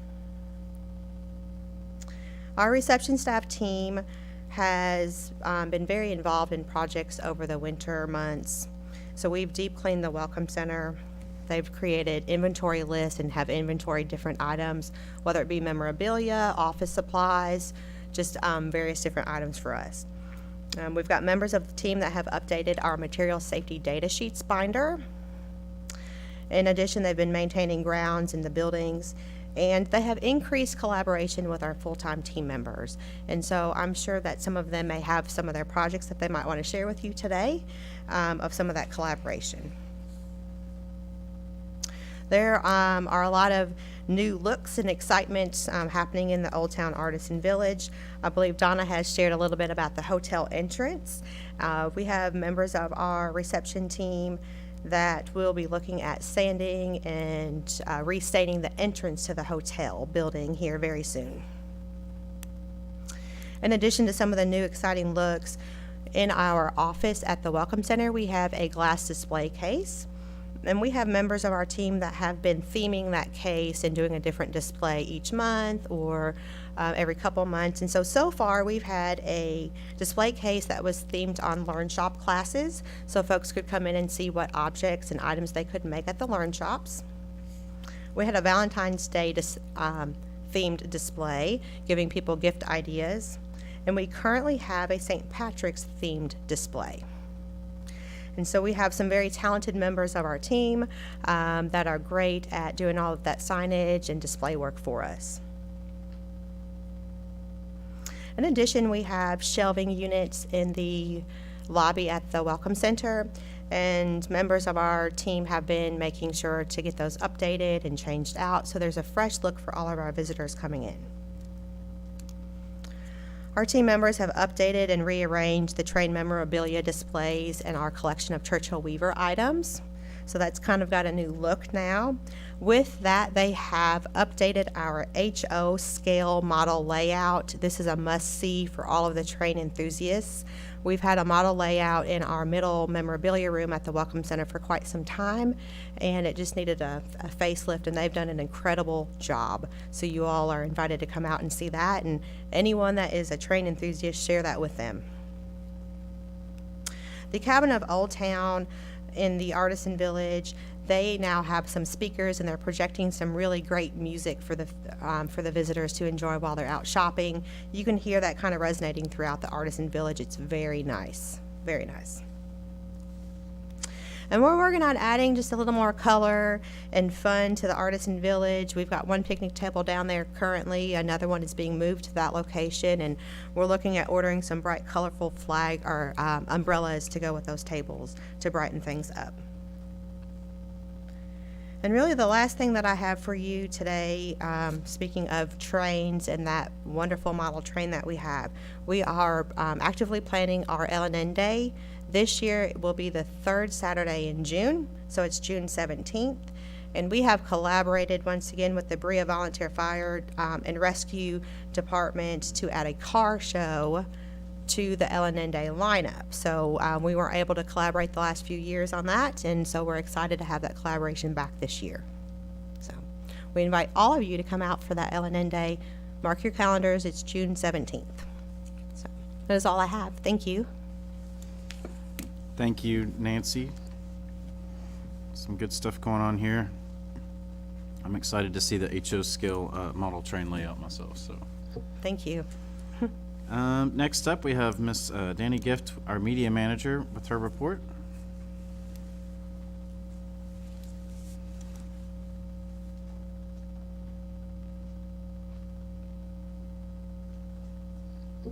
Good afternoon, everyone. I wanted to start first by addressing something that Donna started with that we're all pretty excited about, and that was the Southern Living article. One thing I do want to add on to that is the fact that that is something that we did not pay for at all, and those 50 small towns were chosen by the Southern Living readers. So they were basically sent out a survey of places that they were interested in, and that was the information they used to compile that list.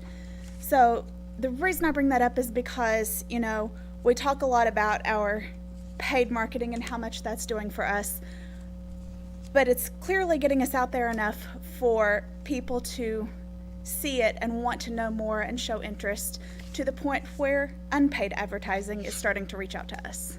So that was just something really exciting. So starting with the report, the first thing that I want to make note of is a couple things in the first chart that you see. Starting with January, our Valentine's Day paid marketing, we did just a quick Valentine's Day blast that we sent out, you know, really promoting our small businesses. And so you're going to see the numbers for Facebook really jump right there. So we ended up having a total reach of 145,938. And that was because so much traffic was being driven from our paid marketing back into our actual Facebook page. So people were seeing that and then coming and looking at all of the organic things that we post. So we were pretty excited about that. And then in January, if you go down and look at the constant contact at the bottom, that's where we send out all of our email blasts and our newsletters. You're going to see that that number jumped up pretty high as well, and that is because we sent out a Learn Shop email. And of course, Liz will get into that in a little bit, but I just do want to say that anytime you see the numbers skyrocket like that, it is likely due to our Learn Shop emails going out, because people actively look for those to open. So we get a lot of people that are really excited about the Learn Shops. They're always wondering what the next thing is coming. So we always have a much higher percentage of open rate on those than we do our newsletters. Now, our newsletters do still stay above industry average, though. We average about 5 to 6% above industry average, even just on our newsletters, the weekly and monthly that go out. So with our digital media projects that we've been completing, as you can see, there's a lot of things on the list. I do want to call attention to one in particular that I'm pretty excited about, and that is our shopping, dining, and recreation map that is now live online. So that is something that you can go to from our website. At the very top of the website, there is now a link for maps, and that's the very first map that you can go to. That's the only one we have on there right now, but as Donna mentioned earlier, we're going to be adding the historical maps. We're going to be adding the African American history map, and then we'll probably add the trail maps there as well. Even though they are located somewhere else on the website, what I'm looking to really do is create ease of navigation and make it easier for people to find things. So it doesn't matter what kind of map they're looking for, they can click maps and it will all be there for them. Now, with the map that did just go live, it does have live links for every single shopping, dining, and lodging experience and recreation experience in town. So you can see the map, and then there will be lists at the bottom for every section of Berea. We sort of sectioned it out. And you can go down and click on it, and it will take you to their website, their Facebook page, wherever they are doing the most communication. That's what it's going to link to. So that way, no matter what you go to, you're getting the most up-to-date information. So with the ongoing digital media projects, sort of leading into that is I'm working a lot on the website right now on our look and feel. I know the website had looked the same for quite some time. We're really looking to brighten it up, make it something that people want to look at and want to dig into. So one of the things that I've been doing, and I've shared a little bit of this with Donna, is I'm doing a lot of benchmarking. I'm doing a lot of research into what's working well for other tourisms, not just in communities our size, but in communities that are bigger. Because, I mean, why not reach for something bigger? So we're working on adding more videos, more photos, and just updating the website any way that we can. With the print projects that we have completed, you'll see this on your third page of my report, but I've completed the designs for the Craft Festival rack cards and posters, as well as the LNN Day rack cards and posters. Those will be going out for print soon. And as Donna mentioned, we did go ahead and get the Thank You for Visiting Berea sign out, which I was pretty excited about. We have also come up with a design for the Craft Festival t-shirt, and that's something that currently I am sourcing quotes on prices to print for those. I actually just added this to my list a little bit ago, but thank you to our codes department. They actually printed some of our maps that we worked on, and they created a large scale map, a 2-foot by 3-foot version, and laminated it so that we were able to put that out into the Welcome Center. And we still have a couple of those if anyone needs one around town, that we've basically got a way to pinpoint and show people now where things are. So I was pretty excited about that. I'm also working on a new pop-up banner for Ethan to take to his motor coach conferences. The one that we have right now is really nice, but it's a little dated. So we're working on really updating that, and my view and my focus when I work on that is that I want it to pop so much that someone from 100 feet away says, I have to go check out that table. So that's kind of where I am right now. We've been working through some designs for that, and that will go to print soon as well. A few additional projects that I've been working on. I have been helping to secure entertainment for the Craft Festival. I also, as Donna mentioned, went with Ted to visit Pat Greathouse at the Greathouse Inn, and that was an absolutely phenomenal experience to just be able to sit down and talk with her for a little bit, not just about what she offers, but her story, how she got into the B&B business, how she how she fell in love with doing this and being that part of the community. Now, the next thing you're going to see on here is the progress to our annual goals. That was something that I talked about in the January meeting, and that's something that I want to continuously update you on. So my first goal was with our Facebook engagement, and our engagement is our likes, comments, shares, link clicks, anytime somebody actually interacts with what we post. And the reason that's so important, aside from impressions, I mean, impressions are great because that's how many people are viewing it. But if you think of it sort of like a retail store and a retail store's conversion, your engagement is almost like your conversion. How many people are actually interacting, as opposed to, you walk into a store and how many people are coming in and actually buying. So that's something I've really focused on, and my goal for this year was 4,000 engagements a month. And January was a little slow. I ended at 3,600. The average for last year was around 3,000. So a lot of it for me is figuring out what type of content people want to engage with and what's going to keep them interested enough to share it and comment on it. And so I've been playing around with some things with that. But February kind of knocked it out of the water with 4,426 engagements. Now, I posted yesterday about the Southern Living magazine, and that post alone, as of this morning, I haven't checked since early this morning, but that post already had 967 engagements and over 50 shares. So people are interested in learning about Berea. It's just a matter of finding those things that keep them coming back to that. So needless to say, I'll be hitting my goal for March. So with our new Facebook followers, my goal was to get 1,000 new followers this year. As at this point, we have 168 new followers as of the end of February, so we are right on target. And one thing that your packet is not going to mention is actually something that I found today when I was looking at our analytics. We reached 12,000 followers today. So pretty excited to see that number really jump. My last annual goal, was to produce 2 videos a month. That's something that I've been working on. Now 2 of them have been published on our Facebook page, and the other 2 we're having to wait on, but I'll explain why in a second.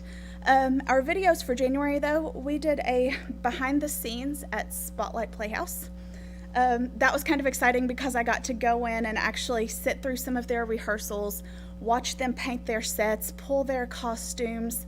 So you really did get this behind the scenes look of what actually goes on in a theater and what these kids are doing in preparation for the shows that they do. And then the second video that I did was a quick model train revamp video, because we were also excited when the model train in the Welcome Center got going. And there are so many little details to it that, you know, if you don't stand there and look at it for a solid 10 minutes, you're going to miss something, because there are so many great little nods to Berea, and that's something that we wanted to focus on with this video, is being able to show sort of how we have encapsulated the feel of Berea in like a 3x3 platform. So it's been pretty exciting. I put out a video for that as well. Now, the other 2 videos that we did, we actually did in partnership with Miles Media, and it is for a social media takeover. Now, this is something that is part of our paid advertising plan through Right Place Media. They helped us set it up. Miles Media is the media company for the Kentucky State Tourism. So basically what this is we pay for this paid advertisement, and we take over their Instagram and Facebook stories for a day, which doesn't sound like a big deal, but considering how much traffic their pages get and how many people are constantly looking at Kentucky State Tourism, it was a really good deal for us to be able to just take a full 24 hours and showcase Berea.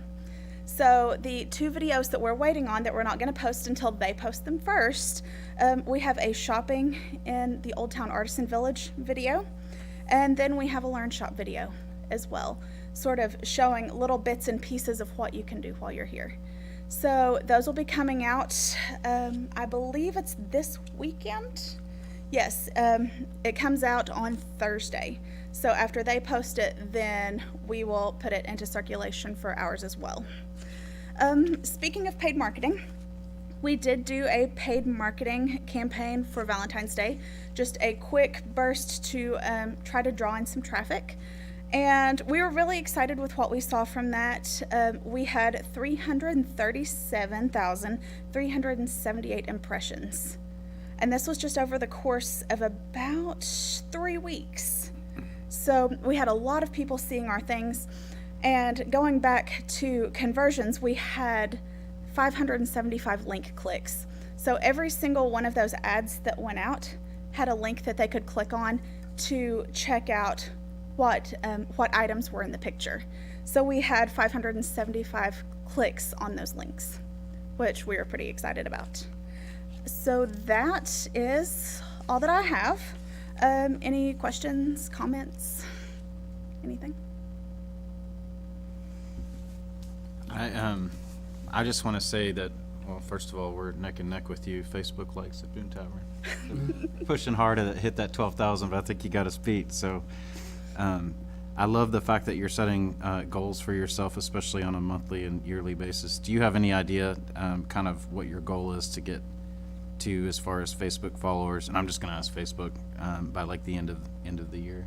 End of the year, I'm hoping for 13,000. That's great. I think that's achievable, and I think that with everything that we've got going on, I think you can do it. So Thank you. I love your enthusiasm. I mean, I could tell your excitement from where you started to where you are today.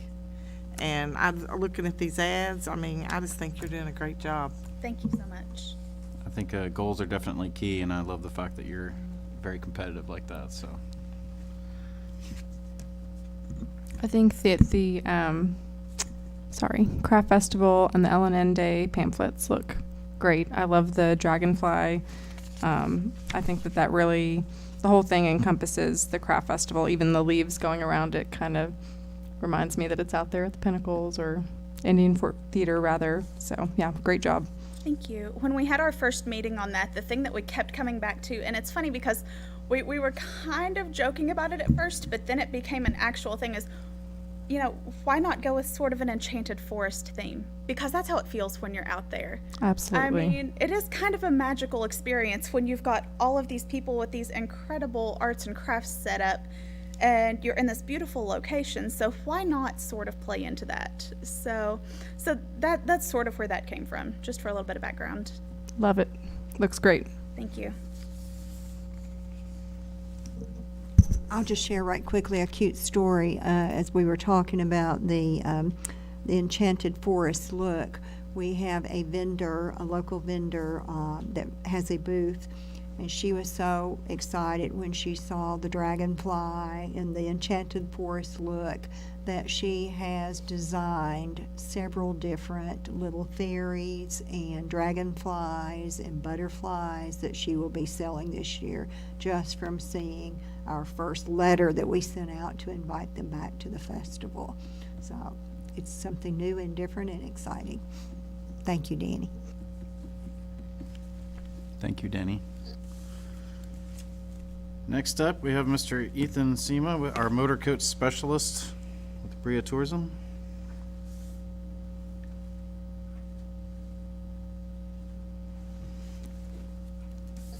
Good afternoon. Can you hear me? Okay. So I've been on the road a little bit, and I will be leaving Friday as well. I will keep it really short with you all. So I just got back from Detroit in February, where we met with 43 companies, and those are bus travel companies that are trying to figure out where to send their groups. You only get 7 minutes with them, so you gotta talk fast. So I did that. 43 is what I had down, but between networking and tables that were open, that could easily be 50 groups that we met with. They're very excited about Berea. Some of them had talked about how they had been here before. COVID affected that. They're eager to come back. I hit a lot about the Berea Craft Festival and the Spoonbread Festival. Two very unique events that go on here, and that is what they want. They want something that they can't get anywhere else. So I hit a lot on the Berea Craft Festival and Spoonbread, and I don't know if I've said this before, but they really like, they do not like being told what to do. So if I can drop them off at the festival and they get out and they can do their own dinner option, they love that. They do not like sort of being like guided around. That is what I've been told. So this Friday I'll be leaving. I will be going to the Heartland Travel Showcase in Cincinnati. There's, comparing to my list from February, there's about 1 or 2 companies that are overlapping that I'm meeting with, simply because they like to check in on what we're doing for their groups that we already have scheduled. Kind of just like more business than trying to create a sale.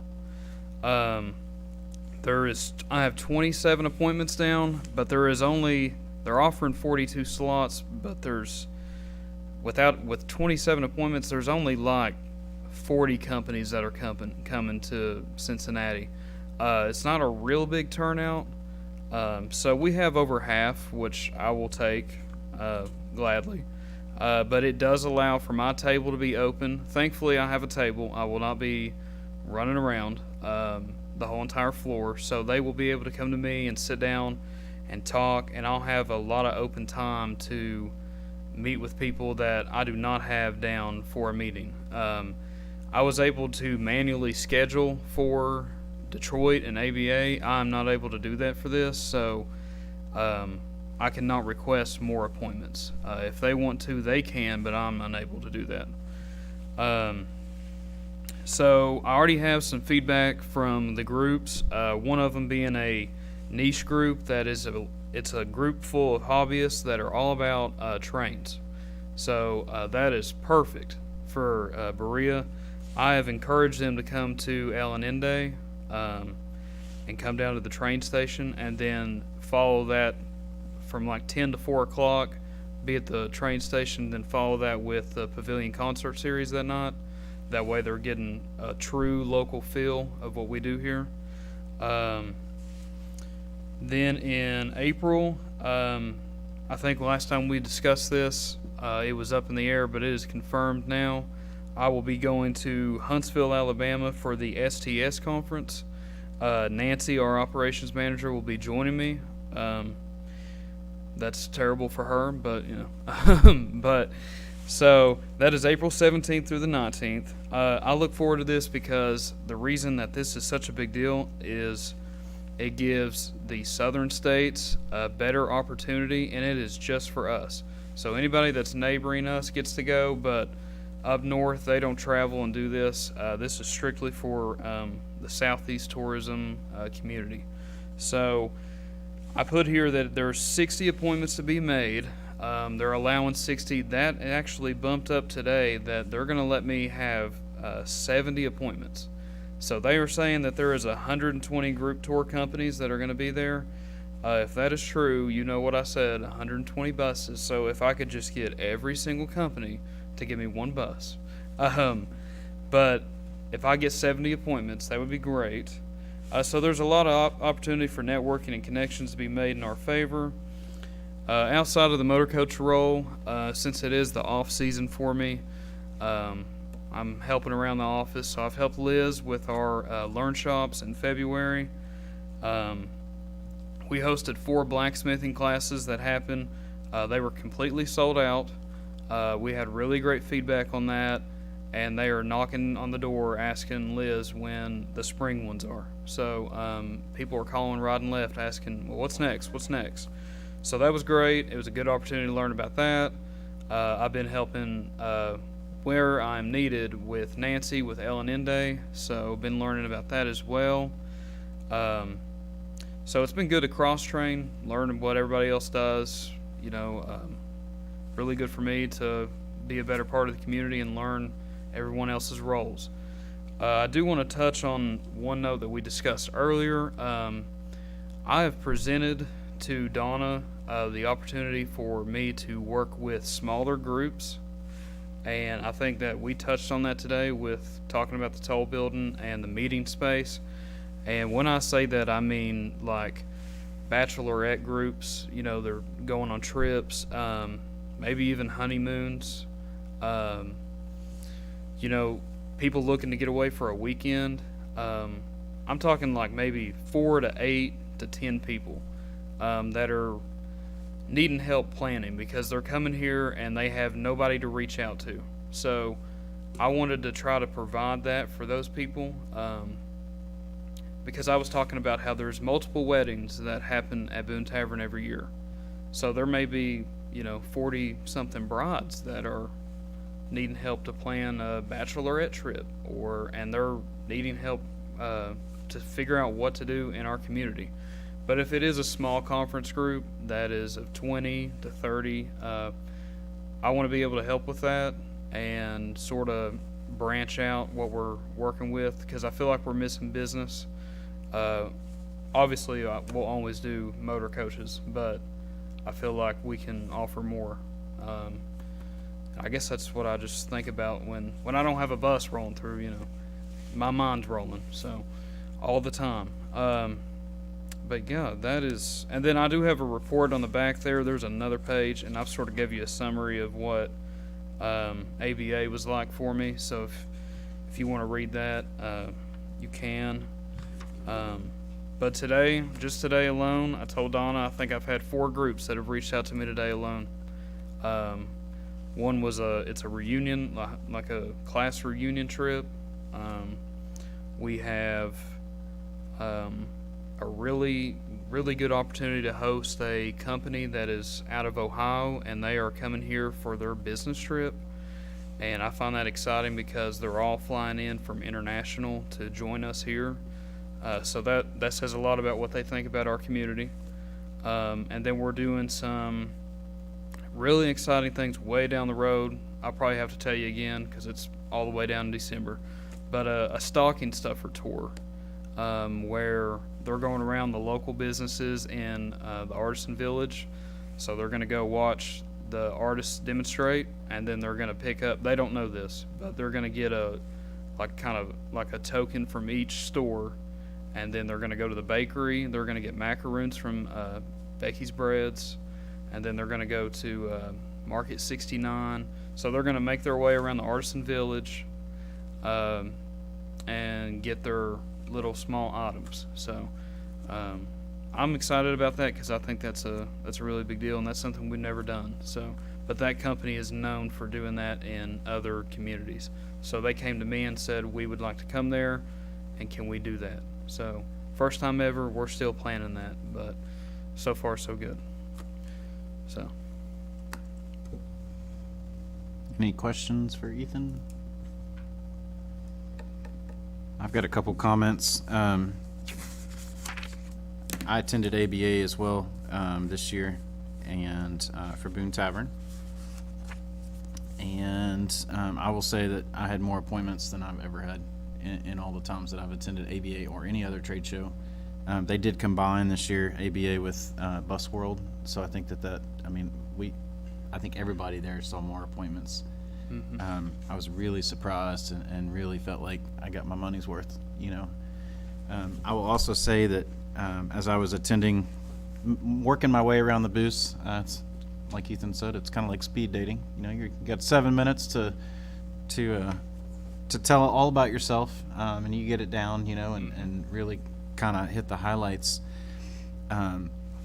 That, you know, I kept hearing about, there's so much presence here from Berea. So we had 4 of us working. yeah, from that's Berea. another thing, is that we were very well represented.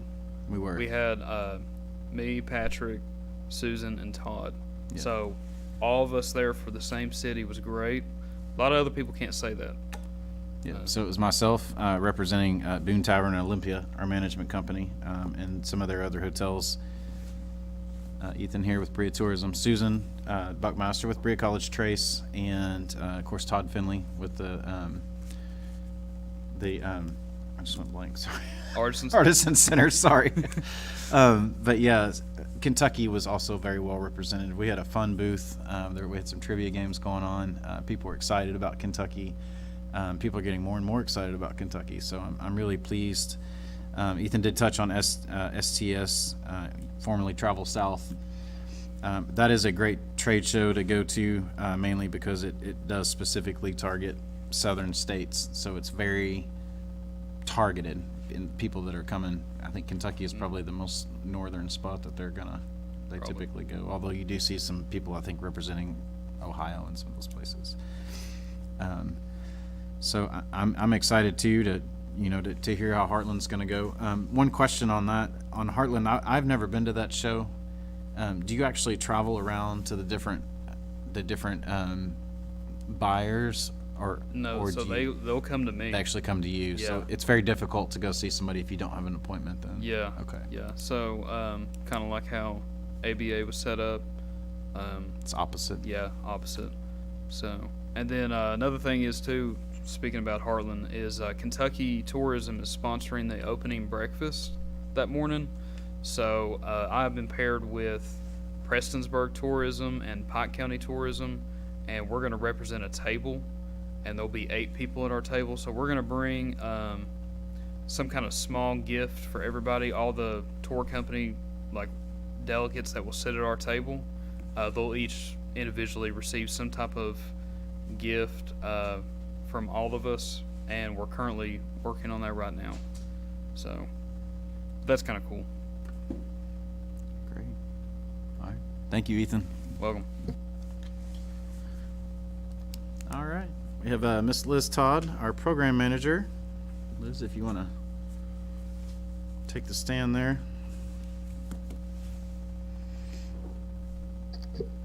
Good afternoon, Tourism Commission. It's been a while. I'm happy to see you all. Thank you for having me today. I basically am not going to talk a lot about the meetings and events that I attended because we've talked about them already. But I will say thank you to my amazing tourism team for picking up the slack when Bethlehem High School came to visit from Bardstown.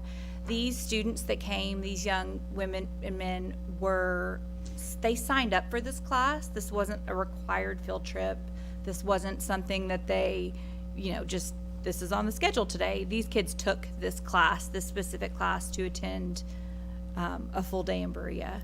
So my team stepped up and really helped them and gave them an amazing tour. We got awesome feedback, so thank you all so much for doing that. That means a lot to me. And then again, I won't touch too much on the meetings that we've already talked about, other than just to kind of piggyback on what Donna mentioned with our International Student Art Expo meetings that we've had with Sherry Schlomer. We've also had the opportunity to work with Parks and Recreation to book some locations there, as well as Bridges and Christian, the sales director at Holiday Inn Express. They've always are so resourceful and have amazing ideas and are always just really eager to help us. And they also, like I mentioned, have great ideas, and we can kind of bounce things off of them. So excited to see how that will work in 2024, and excited to be on board with Donna and Sherry in that collaboration. As you all know, we are working on the craft festival, so we've had several meetings for that. We're excited. I get to man up the children's tent, which I volunteered for. I'm gonna be around other places too, because I like to sell up front as well. But the children's tent is going to be a whole lot of fun. We have some lovely, amazing young women in the community that are going to work with me in creating some great activities for the children during the craft festival, and we hope it's the best ever. As far as Make It, Take It, Give It, obviously I wasn't here towards the beginning of the year, so I'll just kind of give you a quick wrap up. We did finish Make It, Take It, Give It 11/25 through 11/27. It was very successful.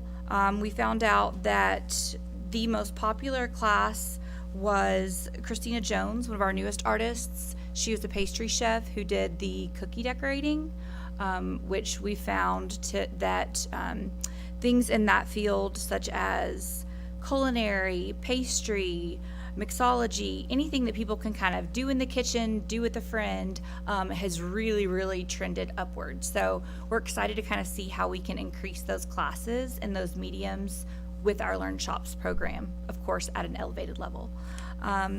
So those classes were very successful. I won't go too much on the email rates because Danny touched on those, but basically they were really successful. Those open rates for people that were actually clicking on the email, opening it, and scrolling through was 52.7%, much higher than the industry average, which is 36%. And then, I'm sorry, that's just the open rate. The click rate was 11%, but the industry average is less than 1%. So super excited with that. People do kind of follow Learn Shops. They sign up to seek this information. So we try not to bombard them with too much, so when they get it, they are excited to receive it, and the tickets do tend to sell pretty quickly. We just posted a spring pop-up for Michelle Weston. She's doing Birds and Bunnies, which are these adorable spring critters. You can create a glass menagerie. I love to say that. Of bluebirds and bunnies, all different colors. Becky's like, oh. But we only actually have 2 tickets left in each of her classes, and those just went live yesterday after 5:30. So if you're wanting to take glass blowing, go ahead and get online, visit Berea.com, the Learn Shops link. So pretty much all of our theme for spring is going to be Enchanted Spring. We're going to kind of flow right in with the craft festival with that whole kind of walking in a beautiful wonderland of the forest and wildflowers and this ethereal, beautiful, colorful butterflies, flowers, fairies, all the lovely fun things, spring creatures, spring critters. So that's our big focus for our Spring Learn Shops. The second round of those is going to be April 29th through the 30th. We're going to have estimated between 7 to 10 classes, and we have at least 2 new artists already signed up. I want to just very briefly remind you all why Learn Shops were created, just so we can kind of, sometimes it's important for me to wrap my head around it. So Learn Shops were started in 2011 as a marketing tool. We wanted to create a program where classes could be hosted all around the city of Berea, enticing people to shop, stay, sleep, eat everywhere around Berea. Through that, it developed into this very traditional arts and folk school type of feel. And that's really what, I know Donna and I have talked a lot about it. We really want that kind of, that folky feel, that school feel where people are able to come to Berea and access something that they really can't get anywhere else. So I've been talking to a lot of people. There is a trend right now for kind of cottagecore, that kind of rural homesteading feel. I've been speaking to this woman who has been creating large batch cold pressed soaps. She does it in a large, I'm gonna use the word cauldron because it's fun, it's a pot, over a wood fire. And she is gonna teach that class for us for the festival in July. It might be a little warm, but I think it will be really cool. And then we're gonna do some paper making. The sustainability aspect, the eco-friendly aspect is super, super in and amazing and needed right now. So that will be another resource that people can take, as well as another soap maker.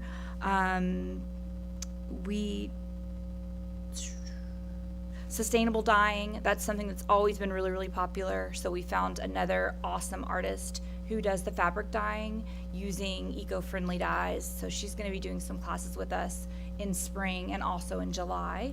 And one of the techniques that she teaches is the shibori technique, and it's a technique that originated in Japan. And it what they call it there is wabi-sabi, and it means imperfection, beauty found in the imperfection. Because when the dye hits the fabric with this specific technique, it's not necessarily this uniform design, but even so, it's beautiful and it's natural and it's highly sought after. So she's going to teach that one, and I think it kind of goes into the theme that we've been looking for and that people are asking us for. They want to do things at home. They want to know how to do it. They want to dye their clothes. They want to make their soap. That homesteading feel, cook their own meals. So kind of going into that, we've also been looking at small cities and towns that are similar to Berea in their feel. You know, we're not Miami, we're not New York City, we're not even Asheville. But there are towns that have a similar culture and a similar feel. Nothing is Berea, but we can look at the cities that have that similar feel and see what works for them. Again, we're not reinventing the wheel, but we can polish it and make it our own and draw people in. So going back to that marketing tool, I really want to bring people in. I want to bring people in to Berea that have never been here, that read about what classes we're offering, that realize they can come here and spend several days exploring things that they've never explored before, in this family-friendly, funky, quirky, small town feel. So that's kind of what we're hoping to facilitate and continue to grow with our Learn Shops program. Just a couple of the cities that I've been to or that we're looking at: Northport, Alabama, Missoula, Montana, of course Santa Fe, New Mexico, a little bit different, Chapel Hill, Wilmington, Woodbury, Tennessee, Lawrence, Kansas are some of the places that we've been looking at as kind of models to kind of look into their culture, what works for them as far as their small arts and crafts programs. And then last but not least, I just want to give you the dates for the Festival of Learn Shops. Those are going to be at the end of July. It's going to be July the 21st through the 30th. So 10 days of classes, basically anything you can possibly think of, from traditional Appalachian arts and crafts to contemporary, funky, off the wall. We have at least 4 musicians or music classes, things that we've not done before because there's been a high request and ask for that. And of course our tried and true favorites like our bonsai, blacksmithing, and glass blowing. So thank you all for letting me talk about what I'm so passionate about. And what questions do you have for me? I know that was a bit of a whirlwind. Questions for Liz? Comments? I've got a couple. Yeah. Mainly that you know, I guess I didn't realize, you know, I've heard about the history of Learn Shops. I know how it kind of came to be. But I never heard that it was started as a marketing tool, but it totally makes sense. And I just think, to me, it's fascinating. It's a huge draw for It Berea. is. You know, a lot of times, especially as we see, you know, we struggle with storefronts and, you know, people opening up new, you know, brick and mortar businesses.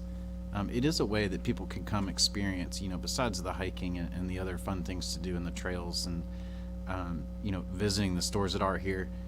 It is a fun way for people to come down and interact and really, you know, get to be part of what we are in our history, and get people excited about Berea and to keep it going. I think it is definitely a key, you know, a key part of who we are, and to keep it art alive, really, you know.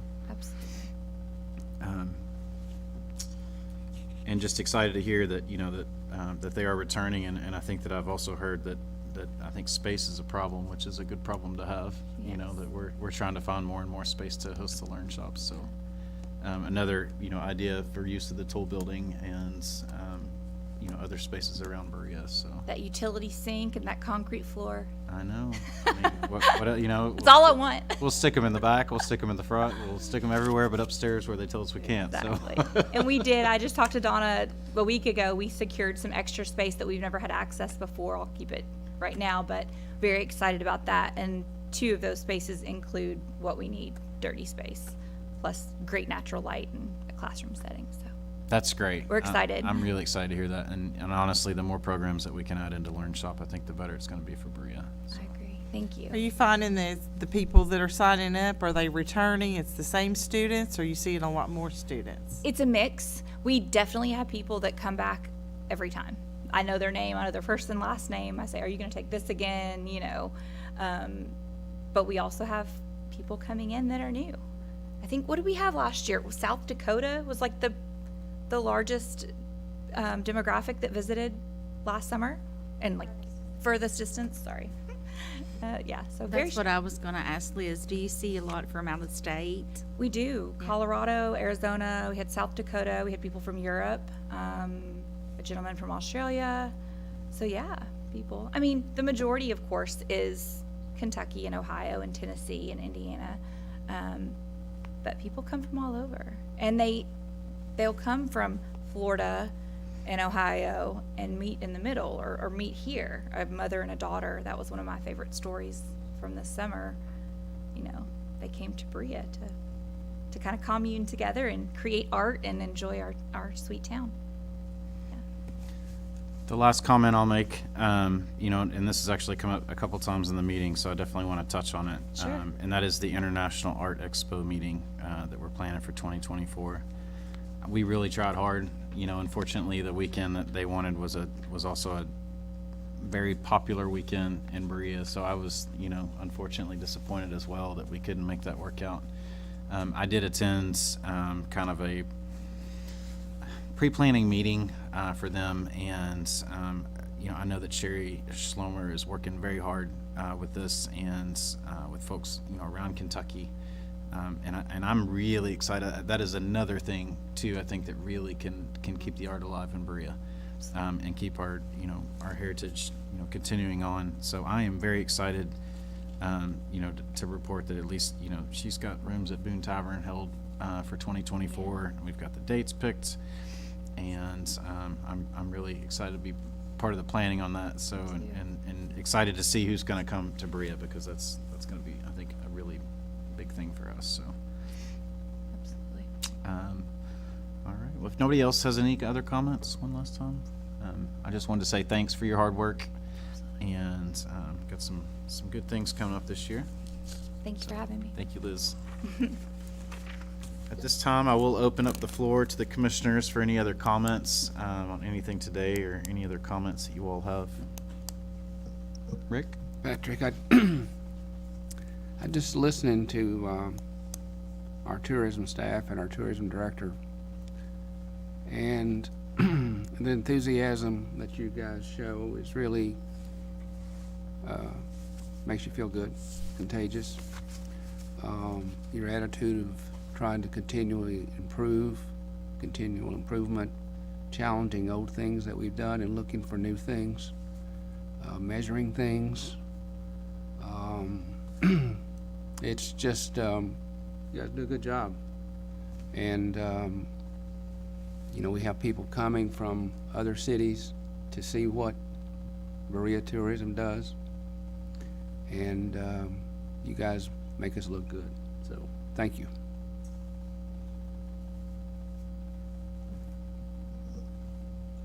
I want to say thank you as well. It definitely does show how passionate you all are about each of your projects. And I want to think specifically about the craft festival. I know that I can't imagine actually how much work goes into an event that large. So thank you all. That brings a huge amount of people to Berea.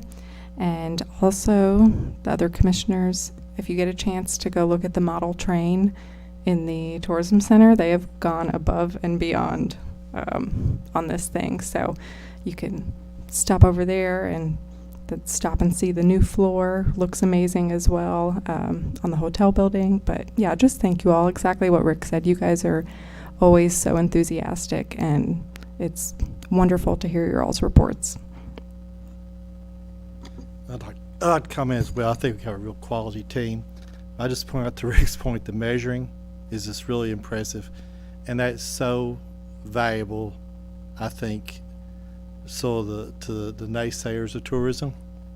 You know, so you can actually talk numbers and facts. And I think when I first started becoming involved in tourism, that was hard for us to do. Now you got, you know, real hard facts you can point to and say, you know, this is the progress. And any way we can measure that, I think it's just a wonderful tool to let us go do more of that. And I think and you are doing a wonderful job. So. Not to repeat what everybody else is saying, but I'm so glad that you all are taking over the Crafts Festival, because that's what we're known for. And I just think I agree with them. It's a hard endeavor for you all to take, but each year it's going to get easier and easier as you know, it's a production to put on. And I just love your enthusiasm. I love the fact that you all are on the cutting edge. You want to do what's trending, and I love their energy. Just looking back at just even at the visitor center counts, you know, what we're doing is working. You know, COVID, you know, we went from record numbers in 2016, and we struggled a bit, you know, in years afterwards, where COVID fell down to, you know, less than 7,000 visitors. You know, we jumped right back up to over 16,000 in 21 and 22, and we're seeing numbers. You know, 2020 January, COVID had not hit yet. But we're already surpassed those numbers for 2023, and the same for February as far as visitor count. So I really think that 23 is going to be a great year for us. If there's no other comments, that does complete our agenda for today's tourism meeting. Appreciate everybody's participation. I know it was a little longer than usual. We had a lot of topics to cover, and not having a meeting last month due to just so much going on with Motor Coach and planning and getting ready for some of the exciting things that are coming up this summer. We did have a lot to cover, so there's no other items on the agenda. So at this time, we are looking for a motion to adjourn. I'll make that motion. Thank you, Ms. Carpenter. Do I have a second? Second. Thank you, Ms. Napier. Any discussion? All right, I'll take a quick vote. Christy, Yes. Laura, Yes. Becky, Yes. Rick, Yes. Bill, Yes. and myself as a yes as well. I just want to thank everybody again, and hope you have a great rest of the afternoon.